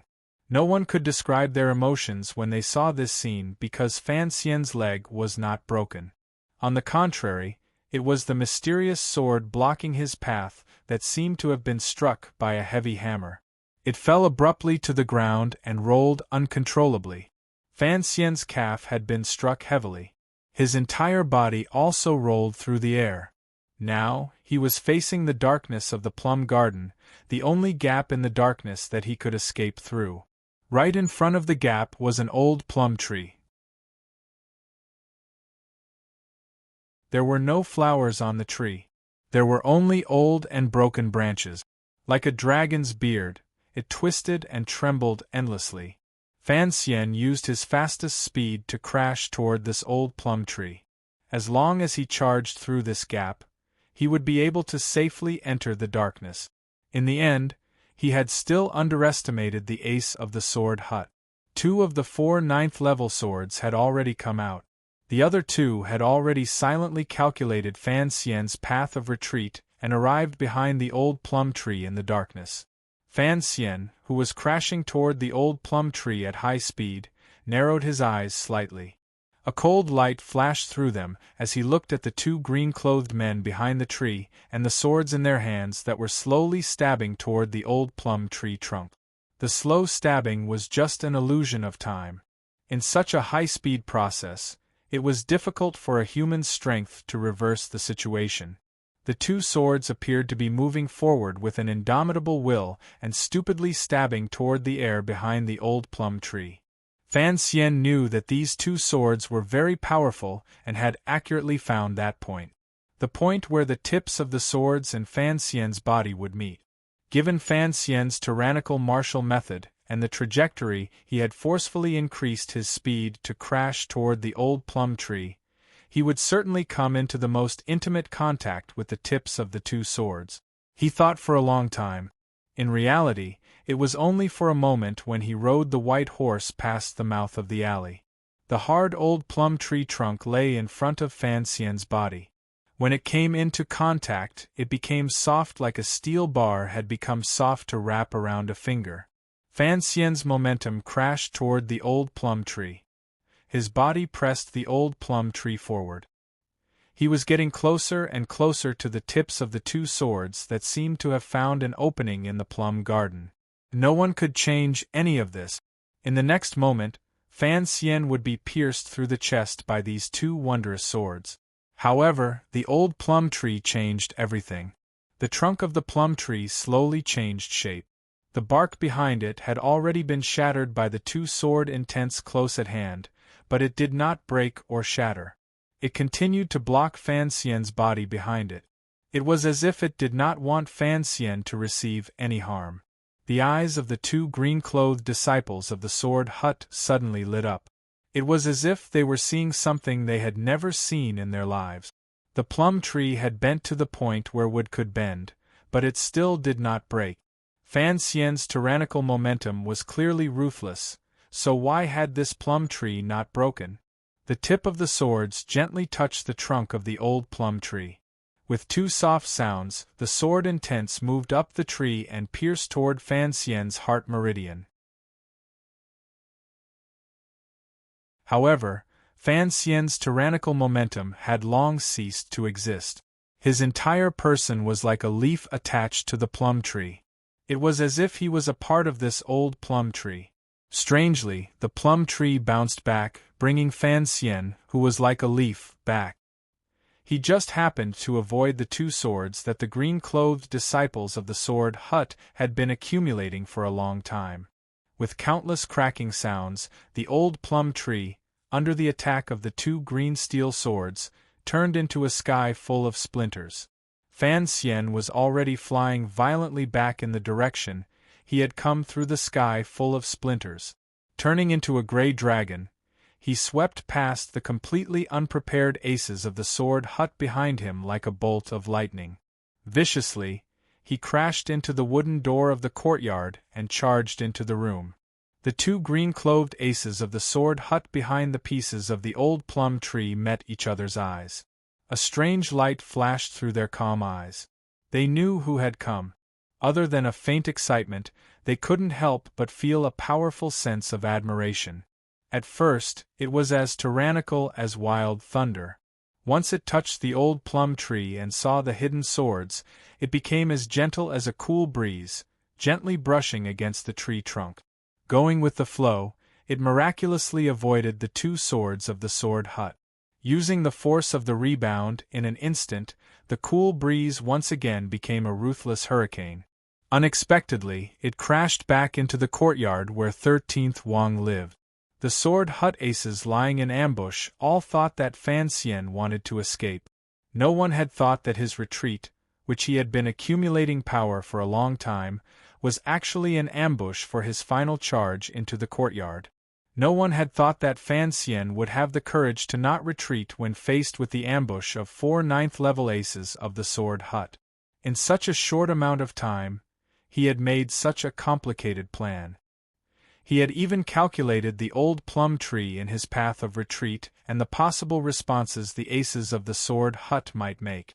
Fan Xian's simple retreat and advance contained a great deal of life and death experience and determination when facing an enemy. What shocked and impressed the aces of the sword hut the most was Fan Xian's ability to change the nature of his jinchi as he wished. If Fan Xian did not have such a miraculous ability, when he first came into contact with the old plum tree, he would have smashed through the plum tree and fallen into the two swords that had been accumulating power for a long time. In this world, no one had ever been able to simultaneously cultivate in two completely different yet top-notch jinchi methods within the scope of each other, much less someone like Fan Xian, who was able to switch between the tyrannical method and the natural method so naturally and effortlessly. Thus, the two green-cloved aces met each other's eyes and saw the shock and admiration in each other's eyes. In this world, only Sir Fan Jr. had practiced the Qing Emperor's tyrannical true method and the natural method of Northern Qi's Tianyi Dao. The aces on Dongyi's side had studied this intelligence report for a long time. Even they had not thought that Fan Xian would be able to use these two kinds of jinchi methods at the same time in an instant. Thus, contrary to all the warrior's expectations, he had cleverly found an opening. In this world, only Fan Xian, a freak, had 2 cycles of circulation. Fan Xian crashed into the courtyard and charged into the back room. He saw 13th Wang sitting cross-legged on the bed with a sallow complexion and soulless, sunken eyes. It was clear that 13th Wang had been poisoned. For some reason, seeing this scene, Fan Xian's heart was filled with anger. Like a gust of wind, he charged to the side of the bed. With a flick of his right finger, he stabbed toward the woman by 13th Wang's side, who was holding a sword to his throat. Fan Xian charged in too quickly. It was clear that the woman had not thought that her 5 sect uncles would not be able to kill the enemy even when they attacked at the same time. On the contrary, he had charged into the inner courtyard. Her face was full of shock and confusion. She had no time to react. She could only watch as Fan Xian's powerful finger pierced straight toward her vitals. She was about to die. Suddenly, a glimmer of pain flashed through 13th Wang's eyes. Fan Xian's expression did not change, but his heart darkened slightly. His finger pulled back slightly.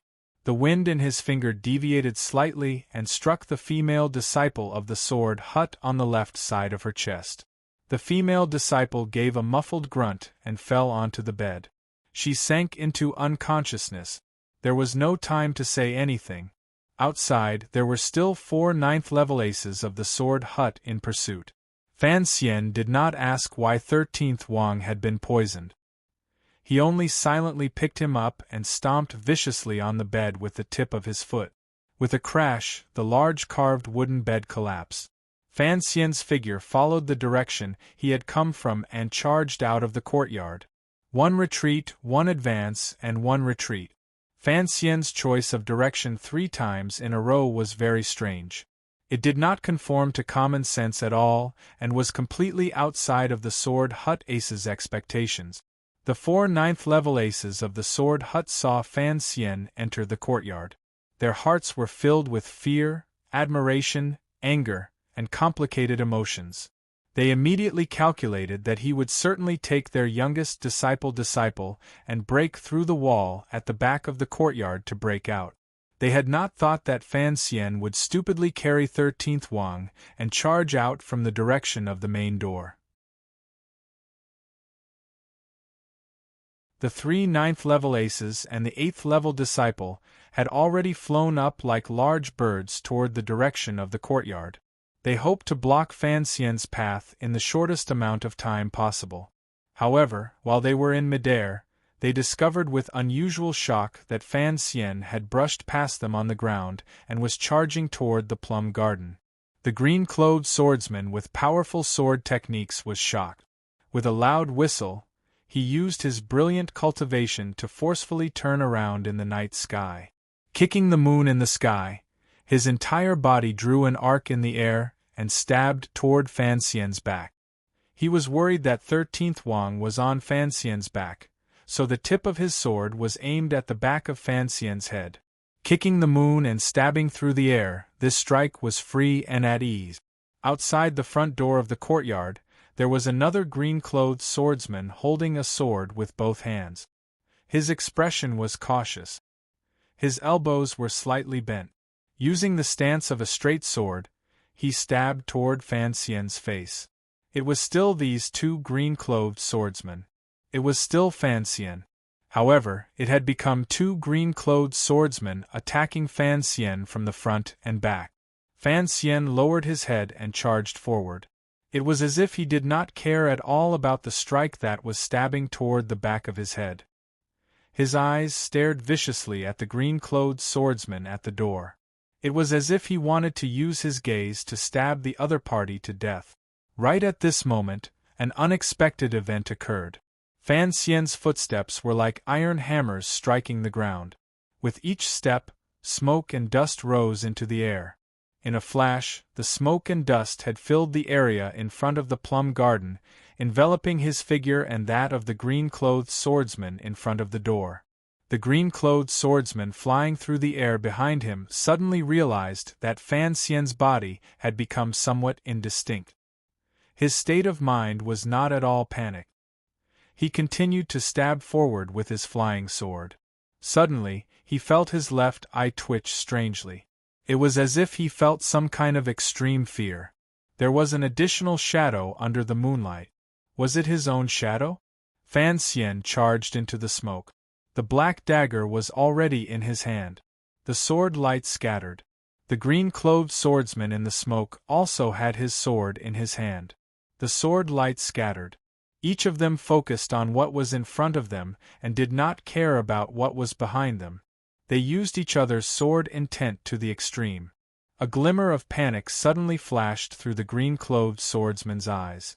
A deep wound had been cut under his left armpit. For some reason, this person's state of mind had panicked and allowed Fan Xian to charge through. A shadow floated past in the sky. The other green-clothed swordsman let out a sharp cry and forcefully stopped the momentum of the moonlight kick. His sword slashed horizontally, but he completely cut empty air. Immediately after, he felt a chill in the left side of his chest. His zhenqi immediately dissipated. Sharp pain rose as he fell to the ground.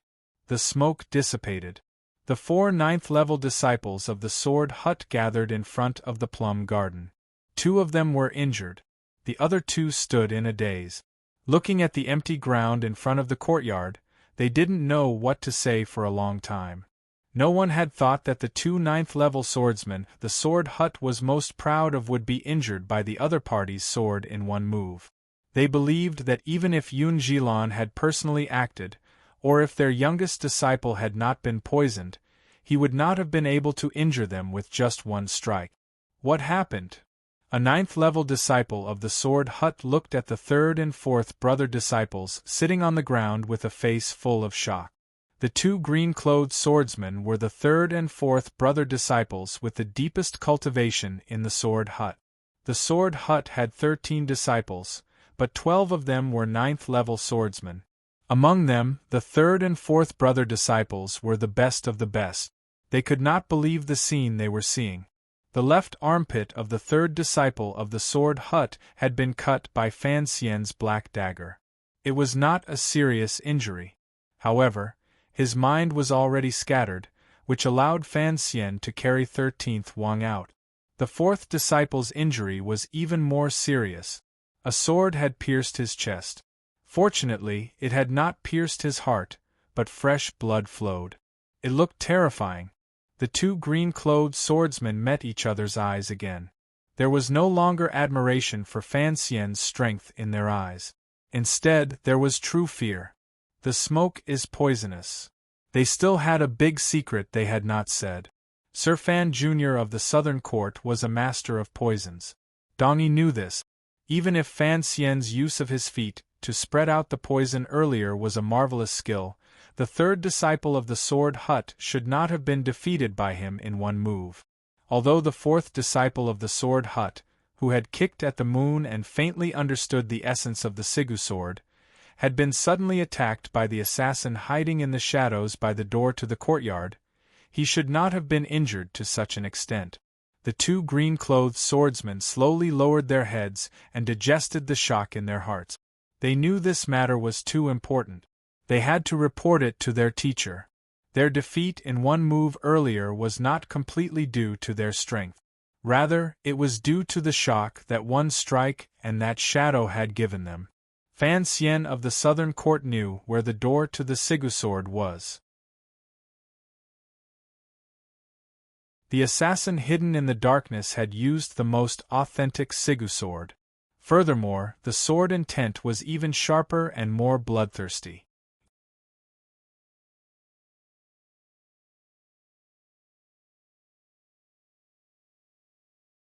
Chapter 629. A clear and bright moon shone on Dong Yi, which was made up of endless buildings and strange shadows. The light was not very dazzling. Combined with the slightly salty sea breeze blowing in from the harbor outside the city, it filled the air with an enchanting scent. It was like someone had thrown a dried salt plum into a clear cup of wulyangyang. It suffused with a light green color and sinisterly hid a pungent, killing intent in its fragrance. The back door of a 2-story private residence opened silently. The shadows of 2 people stacked on top of each other passed through like a gust of wind. Immediately after, the people behind the door closed it. At the same time, a few secret signals came from outside the residence indicating that it was safe and there were no traces of anyone. This was a secret stronghold of the 4th Bureau of the Qing Kingdom's Overwatch Council in Dong Yi. The owner of the painting and calligraphy shop responsible for this stronghold had been waiting there the entire night. Unexpectedly, an injured person had arrived. After he opened the door, he nervously tightened his grip on the dagger in his hand and sat motionlessly behind the back door.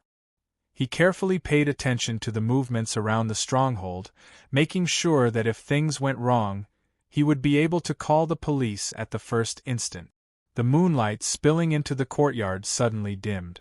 The owner of the painting and calligraphy shop raised his eyes nervously but didn't find anything unusual. He also didn't notice a shadow floating in through a crack in the wooden door on the 2nd floor of the residence. Inside the room, Fan Xian placed 13th Wang on the bed. He stared at the pale green color on his face and carefully observed it for a moment. He then pried open his lips and looked at the coating of his tongue. He then tilted his ear to listen to his pulse and lungs. His brows slowly furrowed together. To be able to scatter the powerful 13th Wang's Jinqi and make his entire body weak and powerless, this kind of poison had to be a terrifying thing. There was too little time. Fan Xian was still unable to accurately determine what kind of medicine the first disciple of the Sword Hut, Yun Jilan, had given 13th Wang. However, he had a general understanding of the medicine's general composition and effects. He thought for a moment and then took out a small bag that never left his body. Choosing a slightly brown medicine blade, he crushed it with 2 fingers and stuffed it between 13th Wang's lip. Then, he fetched half a pot of cold water from the table and forced it down his throat. The cold water soaked the front of 13th Wang's clothes. However, this brave warrior, who had killed the left virtuous prince of the Western, and was still able to kill his way out of the king's tent, did not have any reaction. He had already fainted. A glimmer of coldness flashed through Fan Xian's eyes. Pressing his dry lips together, he pressed and brushed his palm across 13th Wang's chest. His hand moved like a ripple of water. He sent Jinqi slightly to help 13th Wang swallow the water for the medicine. After doing all this, Fan Xian finally relaxed slightly. He sat silently by 13th Wang's side and waited for the medicine. He glanced at the shadow beside the door and remained silent. He seemed to be thinking about another very important question. Qi. By Fan Wang the water. With Qi he and suddenly he Qi he. With Fan he. With he. By he with he Yun, Fan he. Wang he. In Jiangnan, the meridians in Fan Xian's body had all shattered. It was only with the help of Begonia Duodwa's Tianyi Dao martial method that he was able to repair them.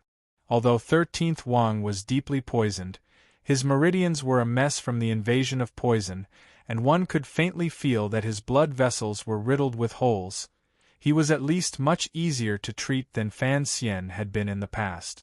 It was impossible for the medicine to completely purge the poison in 13th Wang's body. Adding on Fan Xian's healing Jinqi, it was another result. Fei Jie had left, Shaowen had died, and Dongyi's poison master was nowhere to be found. In this world, Fan Xian could be said to be the foremost expert in using and curing poisons. Although Yun Jilan's medicine was powerful, it was not difficult for him. The shadow stood silently by the door, waiting for the matter of treating the poison. He looked coldly at 13th Wang, whose face was growing redder and redder. No one knew what he was thinking. After an indeterminable amount of time, 13th Wang finally opened his eyes and woke up. In the instant he woke up, he did not look at Fan Xian, who had worked hard to treat him. Instead, 2 chilling sharp lights seeped out of his eyes and pierced toward the middle-aged man in the shadows by the door. 13th Wang didn't know who the middle-aged man was. He only knew that he was about 40 years old. He had once met him by chance in Qingzhou and knew that he was Fan Xian's trusted aide. 13th Wang had thought that the middle-aged man, whose height couldn't be seen, was a secret agent of the Overwatch Council. Earlier, before he had fainted on Fan Xian's back, he had clearly seen the sword strike the middle-aged man had sent toward his 4th disciple brother in the moonlight. Sigu sword. The secret of the Sword Hut was never taught to outsiders. Only the 13 personal disciples of the Sword Hut could practice the Sigu sword. Who exactly are you? 13th Wang was weak, but his gaze was cautious and complicated. He stared at the shadow and asked in a raspy voice. Fan Xian slowly pulled back his palms from 13th Wang's back. He had used up too much of his Jinqi. The sweat on his body flowed like syrup. His face was covered in sweat. He heard 13th Wang's shocked and nervous question and furrowed his brows slightly. He had not thought that 13th Wang would return to the Sword Hut's position right after escaping death's door and develop a powerful enmity and attention toward the shadow. The shadow lowered his head slightly and focused his gaze on the tips of his feet. He did not reply to 13th Wang's question. Perhaps he found it uninteresting, boring, or disdainful. He was Sigu Jian's younger brother. Naturally, he found it absurd to be questioned by Sigu Jian's youngest disciple. In the entire world, there were no more than 4 people who knew his true identity. Before Fan Xian gave his permission, the shadow would not let anyone know of his connection to the sword hut. Following the shadow's forced action, this massive secret would probably arouse the guesses of many people. Fan Xian moved from the back of the bed and lowered his head to sit by 13th Wang's side. Burying his head between his shoulders, he appeared particularly tired. The sweat on his body gave off waves of an unpleasant smell. 13th Wang did not thank him. He only stared fixedly at the shadow like a tiger. It seemed that if the shadow did not give him an answer, even though he was extremely weak and had just been restrained by the Sword Hut's brothers using sinister methods, he would still attack the shadow in the name of the Sword Hut. Fan Xian lowered his head and raised the index finger of his right hand to sniff gently. The tip of his finger carried the sweat that had been forced out of 13th Wang's body. It had a slightly oily feel to it. He immediately identified the composition of the medicine. His heart thumped. Murderous intent flared in his eyes. What a powerful poison! 13, your eldest disciple brother truly loves you. After these words were said, 13th Wang fell silent and had nothing to say in response. After all, it was the 2 aces of the Qin kingdom who had saved him from the hands of his own brothers. Fan Xian suddenly waved his hand and said tiredly, "This poison is too powerful. I don't have any suitable medicine on hand. Just using Jinqi to force out the poison is not enough. You'll need at least a few more days to recover. If you have any questions, ask them when you wake up tomorrow." 13th Wang coughed violently as if he was not satisfied. He felt his eyelids grow heavier and heavier as he fell toward the bed. Fan Xian flipped his hand and pulled out the thin needle from 13th Wang's neck. Shaking his head, he sat up from the side of the bed. Picking up half a pot of cold tea, he poured it into his stomach and broke out in a sweat. He felt even more tired. He pushed open the door and sat in the shadows under the eave. The shadow also came to his side. "Fortunately, you came just now." After a moment of silence, Fan Xian quietly said, "Otherwise, I really don't know if I would have been able to come back alive." Thinking of the 4 9th-level cold swords in the sword hut and the seemingly carefree but actually dangerous situation just now, Fan Xian felt a lingering fear and coldness in his heart. Indeed, he could not underestimate the heroes of the world. Although he was not afraid of anyone in a one-on-one fight, being surrounded and attacked by a few 9th-level aces was truly terrifying. Furthermore, he couldn't bear to leave 13th Wang behind. If the shadow had not suddenly appeared in that patch of moonlight, who knew what fate he would face today? After parting at the Sori ice stand, Fan Xian had given the shadow an order to contact the Overwatch Council's spy lying in ambush in Dongyi. He had gone alone to the Plum Garden courtyard. He had not thought that the shadow would be able to complete the mission so quickly and return to his side to save his life. "Before dealing with the affairs of the 6th Bureau, I am first a shadow," the shadow said coldly by his side. Fan Xian was silent for a moment. He knew what the other party meant. In the past, he had been Chen Pingping's shadow, so he never left Chen Pingping's side. Later, Chen Pingping ordered him to come and protect him, so he had become his inseparable shadow. Even though Fan Xian had been careless and had the shadow deal with council affairs, if he left his side for a short moment, the shadow would still feel a powerful sense of unease and choose to find Fan Xian as quickly as possible. His style of doing things was to follow behind Fan Xian in secret and protect him at all times. The sea breeze blew, making the sweat on Fan Xian's body even colder. It made him involuntarily shiver. He was already a superior 9th-level ace, and had long been immune to the cold and heat. However, he shivered at this moment. It was enough to prove the coldness in his heart. The coldness in his heart was because of the internal strife in the sword hut. Yun Jilan had attacked 13th Wang so viciously. Furthermore, there were so many aces of the sword hut standing at his side. Had the dying Sigurjien already lost control of the sword hut? The coldness was also because of the dangerous situation earlier. The sweat on his body was not only caused by forcing out the poison for 13th Wang, but also because of the 4 terrifying swords. Fan Xian was still shaken. There was something he was even more afraid of. This matter weighed down on his heart and made it difficult for him to breathe.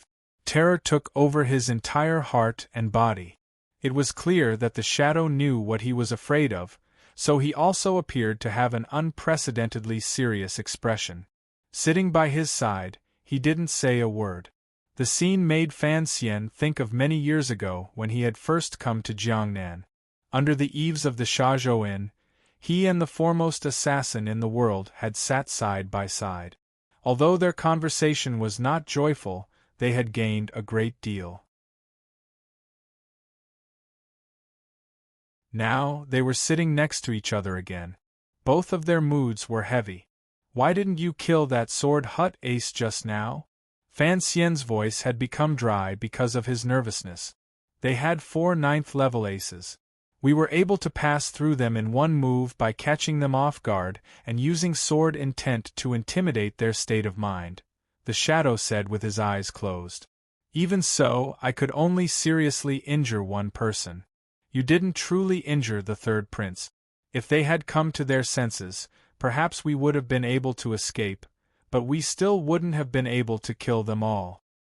I have to admit that my idiot brother's ability to teach disciples is the best in the world. The shadow's words described a truth that everyone knew. Of the 4 great grandmasters, Yi Luyun did not accept disciples. The Qing emperor probably had a strange disciple like Fan Xian. Although Ku He's Tianyi Dao had many disciples, the only one who had truly raised countless aces was Sigurjien. Just under the sword hut, there were 12 9th-level aces. This was an astonishing number. Fan Xian was silent for a long time. He then suddenly said, "I have been very careful these 3 years. Once I use Sigu sword, someone will certainly die under my sword. I have never let a living person see me use Sigu sword move. There has never been anyone alive under my sword." The shadow coldly stated the truth. Whenever the foremost assassin in the world drew his sword, there had never been anyone alive. What about Yun Jilan? Fan Xian brought up a name. 3 years ago in Jiangnan, the shadow had led the swordsmen of the 6th Bureau to chase and kill the disciples of the sword hut led by Yun Jilan. They had forced the dark powers of Dongyi out of Suzhou and Hangzhou, contributing greatly to Fan Xian's order in Jiangnan. When I killed Yun Jilan, I did not use the original sword, the shadow replied after a moment of silence. Fan Xian gently nodded his head. Even when the shadow had attacked Yun Jilan on the West Lake fishing boat outside the Hangzhou building, he had only heavily injured him. It looked like the shadow was also worried that he would not be able to kill Yun Jilan, so he had held back to avoid revealing his identity. That is why in the entire world, only these 5 people tonight, no, 6 if you add 13th Wang, that is 7 people who might know this secret. Fan Xian lowered his head and thought. The problem is, we still have no way of silencing these people. When do you think Sigurjien will guess that you are his lucky surviving brother? The shadow was silent for a long time. He then slowly said, perhaps a long time ago, he already knew that the shadow of the Overwatch Council was me. After these words were said, Fan Xian sank into a helpless calm. He knew that the thing he feared the most would perhaps become a reality because of this trip to Dongyi. He raised his head to gaze at the bright moon and lowered it to think of his hometown. He muttered, if Sigurjien could help us keep this a secret, how good would that be? The shadow glanced at him and didn't say anything, but the sense of ridicule could not be hidden. Fan Xian suddenly let out a long sigh. Gazing at the shadow, he asked with a slight smile, how did it feel to assassinate the emperor in the Hanging Temple? The shadow thought for a moment and then said, it felt pretty good. Fan Xian shrugged and didn't say anything more. On the day of the assassination in the Hanging Temple, The emperor had revealed that the assassin was Sigujian's younger brother who had left home at a young age. Everyone knew that the Qing emperor was a great grandmaster, so his judgment would not be wrong. If Sigujian guessed that the shadow was his younger brother through the reports of his disciples, and this news traveled back to the Qing kingdom, the head of the Overwatch Council's 6th Bureau, the shadow, had assassinated the Qing emperor. Would Chen Pingping still be able to sit properly in his wheelchair? This was the thing that Fan Xian and the shadow were most afraid of. Both of them had respect and love for the lonely old cripple from the depths of their hearts. Coming back to their senses, they regretted revealing a flaw in the moment earlier, a flaw that exposed the Overwatch Council's biggest secret. Perhaps things are not as bad as we think, Fan Xian suddenly said calmly. Fan Xian suddenly calmly said, "Tomorrow, I want to see Sigujian and discuss business with him. I want to discuss this matter as well." Just as Fan Xian had thought and said, this matter would not necessarily affect the Qing kingdom. However, he was carefully making preparations. The official business of this trip to Dongyi required him to carefully handle it. If he handled this matter well, perhaps all the problems would be resolved with the wind. "We are friends." Fan Xian drank the thin porridge as he looked at 13th Wang, who was sitting by the bed with a pale face and injuries that had not yet healed. 13th Wang thought for a moment and then nodded. Fan Xian put down the bowl of porridge and said seriously, "If you don't want to lose me, your friend, then, starting from today, don't say a word about everything that happened last night. Don't ask."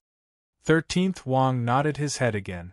Although Fan Xian told him not to ask, he had to ask clearly about what had happened in Dongyi yesterday and a few days before. He used the tip of his finger to tap the table, indicating for 13th Wang to eat some porridge to nourish his stomach. Weighing his words, he said, "Yesterday, I dared to go alone to the plum garden to find you. It's not that I didn't think that Yun Jilan would send people to keep an eye on that place. Presumably, you know that I had the Overwatch Council send people to keep an eye on your residence. The biggest problem is that, given your strength, I thought that even if something tragic happened in the Sword Hut, you would have the ability to notify my subordinates or leave some traces for me." Fan Xian stared into 13th Wang's eyes. "Last night, I was almost surrounded and killed. This problem was caused by you. I don't understand how you could be trapped in a room and defeated so badly." Hearing these words, a glimmer of pain flashed through 13th Wang's eyes. It looked like the brothers in the sect had secretly taken action against him. It made even this young ace, who had a bright temperament, feel an unbearable pain. A moment later, 13th Wang said in a raspy voice, "3 days ago, eldest brother invited me to drink. We talked about the future of Dongyi. At the banquet, he was very excited, but I had no face to face him because I knew that what eldest brother said and did was correct. But your actions were arranged by Sigujian. You had no way of resisting." Fan Xian cut him off. 13th Wang was silent for a moment and then said, "Yes, if it weren't for teacher's orders, I would rather raise my sword against the Qing army than be like this, a role that my brothers spurn. It doesn't feel good to be a traitor, does it?" The corners of Fan Xian's lips twitched slightly as he spoke with a smile. In his heart, he was thinking of himself. 13th Wang didn't quite understand the meaning of the word traitor. He shook his head and said, "I believe teacher is thinking for the future of Dongyi and the millions of people. Furthermore, no one knows what exactly teacher will do." He paused for a moment, then continued, "There were only me and eldest senior brother at the banquet. You know, before I came out of seclusion, although I had never seen senior brother, in these 2 years, we have a very good relationship. I even see him as my own brother." Fan Xian smiled coldly and said, "So, he gave you poisoned wine to drink, and you drank it in one gulp." A pained expression flashed through 13th Wang's eyes. In a trembling voice, he said, "Eldest brother is not such a treacherous person. I know he poisoned me for Dongyi. He doesn't want you Qing people to see teacher through my channels. You are too naive and unaffected, Fan Xian sighed and said. In this world, if you don't kill people, then others kill you. With your personality, if you want to control the sword hut, it is no different from a fool's dream. Eldest brother doesn't want to kill me. He only wants to kill you and break a possible agreement, 13th Wang suddenly said angrily as he stared at Fan Xian. Fan Xian's heart suddenly softened. Warmly, he said, I believe that. I've investigated the poison. Although it is harmful to your body, as long as you don't rashly use your zhenqi, it will not be fatal. Yun Jilan and the other brothers of the Sword Hut still have good intentions toward you. Fan Xian's words were actually just to comfort 13th Wang. Perhaps even he didn't want to see the purest of the aces of the younger generation have his soul clouded by such filthy things. Yun Jilan trapped you with the intention of killing the Qing kingdom's liaison. Furthermore, the scouts earlier reported that the Sword Hut is heavily guarded and forbids anyone from entering. It is clear that the people from northern Qi have already entered the Sword Hut and are beginning to try to persuade your teacher, Fan Xian said. Fan Xian said, What I want to know now is, who exactly is the important figure from northern Qi? I don't know, 13th Wang said straightforwardly. 13th Wang said straightforwardly, this matter was arranged by eldest brother from the beginning. Furthermore, I've been poisoned these few days and have been locked up in the courtyard. I want to see Sigujian. Is there any way? Fan Xian stared into his eyes. 13th Wang's expression was slightly desolate. I haven't seen teacher in 10 days. I don't know how his body is and if he can hold on. Fan Xian heard that he didn't answer his question at all and felt angry. However, he knew there was nothing he could do. With a cold smile, he said, A major figure from northern Qi. Do you really think I can't guess who it is? Although the Sword Hut is heavily guarded, Yun Jilan cannot cover the sky with one hand. If you walk openly into the Sword Hut, will second brother, who has always maintained a neutral position, just watch as someone else kills you in front of the Sword Hut? 13th Wang looked at him like he was looking at a ghost and said, Last night, you were almost killed by my brothers. Are you going to go to your death again today? Fan Xian fell silent. He had to see this eccentric great-grandmaster before northern Qi convinced Sigujian. Furthermore, it concerned the life of the person he cared about the most. If he didn't go to his death, many people in the world would die. You are the 13th disciple of the Sword Hut. You will always have some way in Dawni. I will send someone from the Overwatch Council to help you. Even if I can't enter the Sword Hut today, I must still see that major figure from northern Qi. A strange, unfathomable expression flashed through Fan Xian's eyes. It was as if he had great confidence in how to deal with this major figure from northern Qi. A pale-faced young man walked down from the carriage with great difficulty. Looking at the rows of grass huts in the distance, countless complicated emotions rose in his eyes. He tidied his clothes and walked toward them. The various disciples of the Sword Hut responsible for defending looked at this person's expression and appearance. Shock appeared on their faces.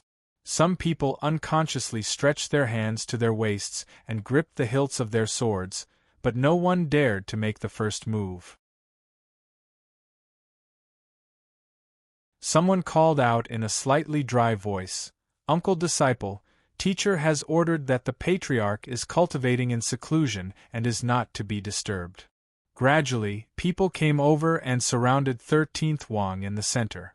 All of the disciples of the Sword Hut knew that Master Yun Jilan, who handled all the affairs of the sect, had many problems with this uncle disciple who was most favored by the Patriarch. Last night, the uncle disciple had been rescued. Everyone had guessed whether or not it was an ace from the Qing kingdom.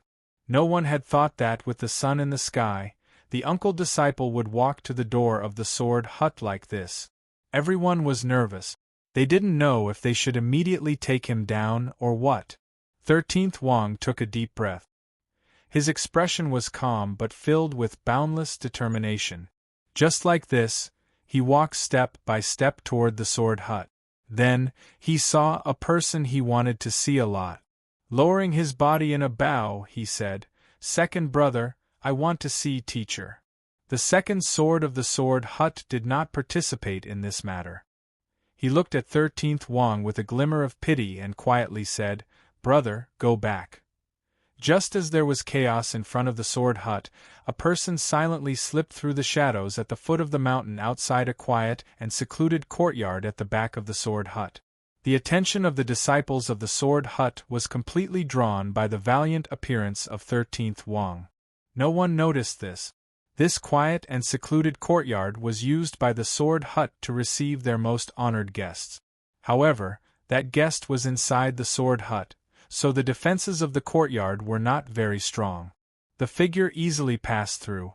Dodging the aces the northern Qi side had brought, Fan Xian was like a leopard cat as he made his way to the back of the courtyard.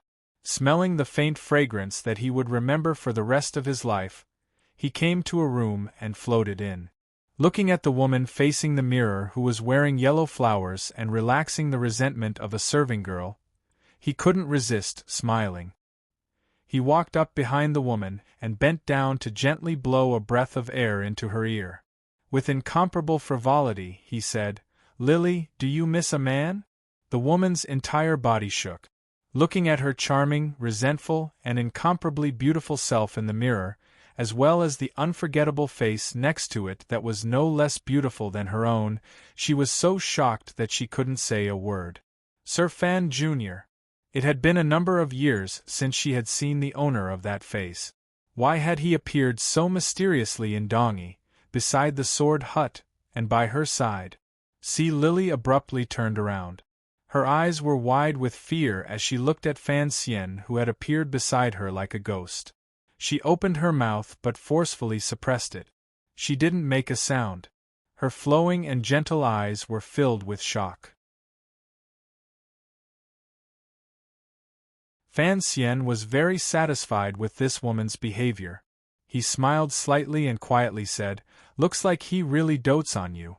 Such an important matter, yet he still brings you with him. Is he afraid you'll make him a cuckold?" See, Lily gripped the corners of her sleeves. Her entire body trembled slightly, but her lips were pressed tightly together. There was fear in her eyes. She and Fan Xian were old acquaintances. Back then, they had traveled north and met in prison. How could she not know what kind of person Sir Fan Jr. was? Although he appeared gentle on the outside, he was actually cruel and merciless? At this moment, he was in a dangerous situation. If she made the slightest movement, he would probably not care at all about their past friendship and ruthlessly destroy a flower. Fan Xian gently grabbed her chin. Where his hand touched, it was smooth. His thoughts floated back to the carriage that had traveled north. His heart swayed slightly. In a quiet voice, he said, "Do you want us to sew a cuckold for your family's emperor?" See, Lily's fear faded slightly. She pressed her lips together and smiled. Back then, she had been the foremost beauty in Jingdo. Now, she had become a northern Qi imperial concubine and was deeply favored by the Qi emperor.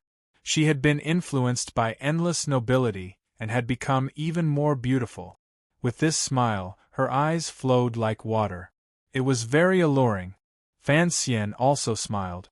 It was indeed very convenient to interact with a woman who knew his background. He smiled slightly and raised his hand in invitation. See, Lily smiled bitterly and placed her hand in his large one. They walked behind the curtain. See, Lily was too familiar with his style of doing things. She knew that under these circumstances, he would not be fooling around.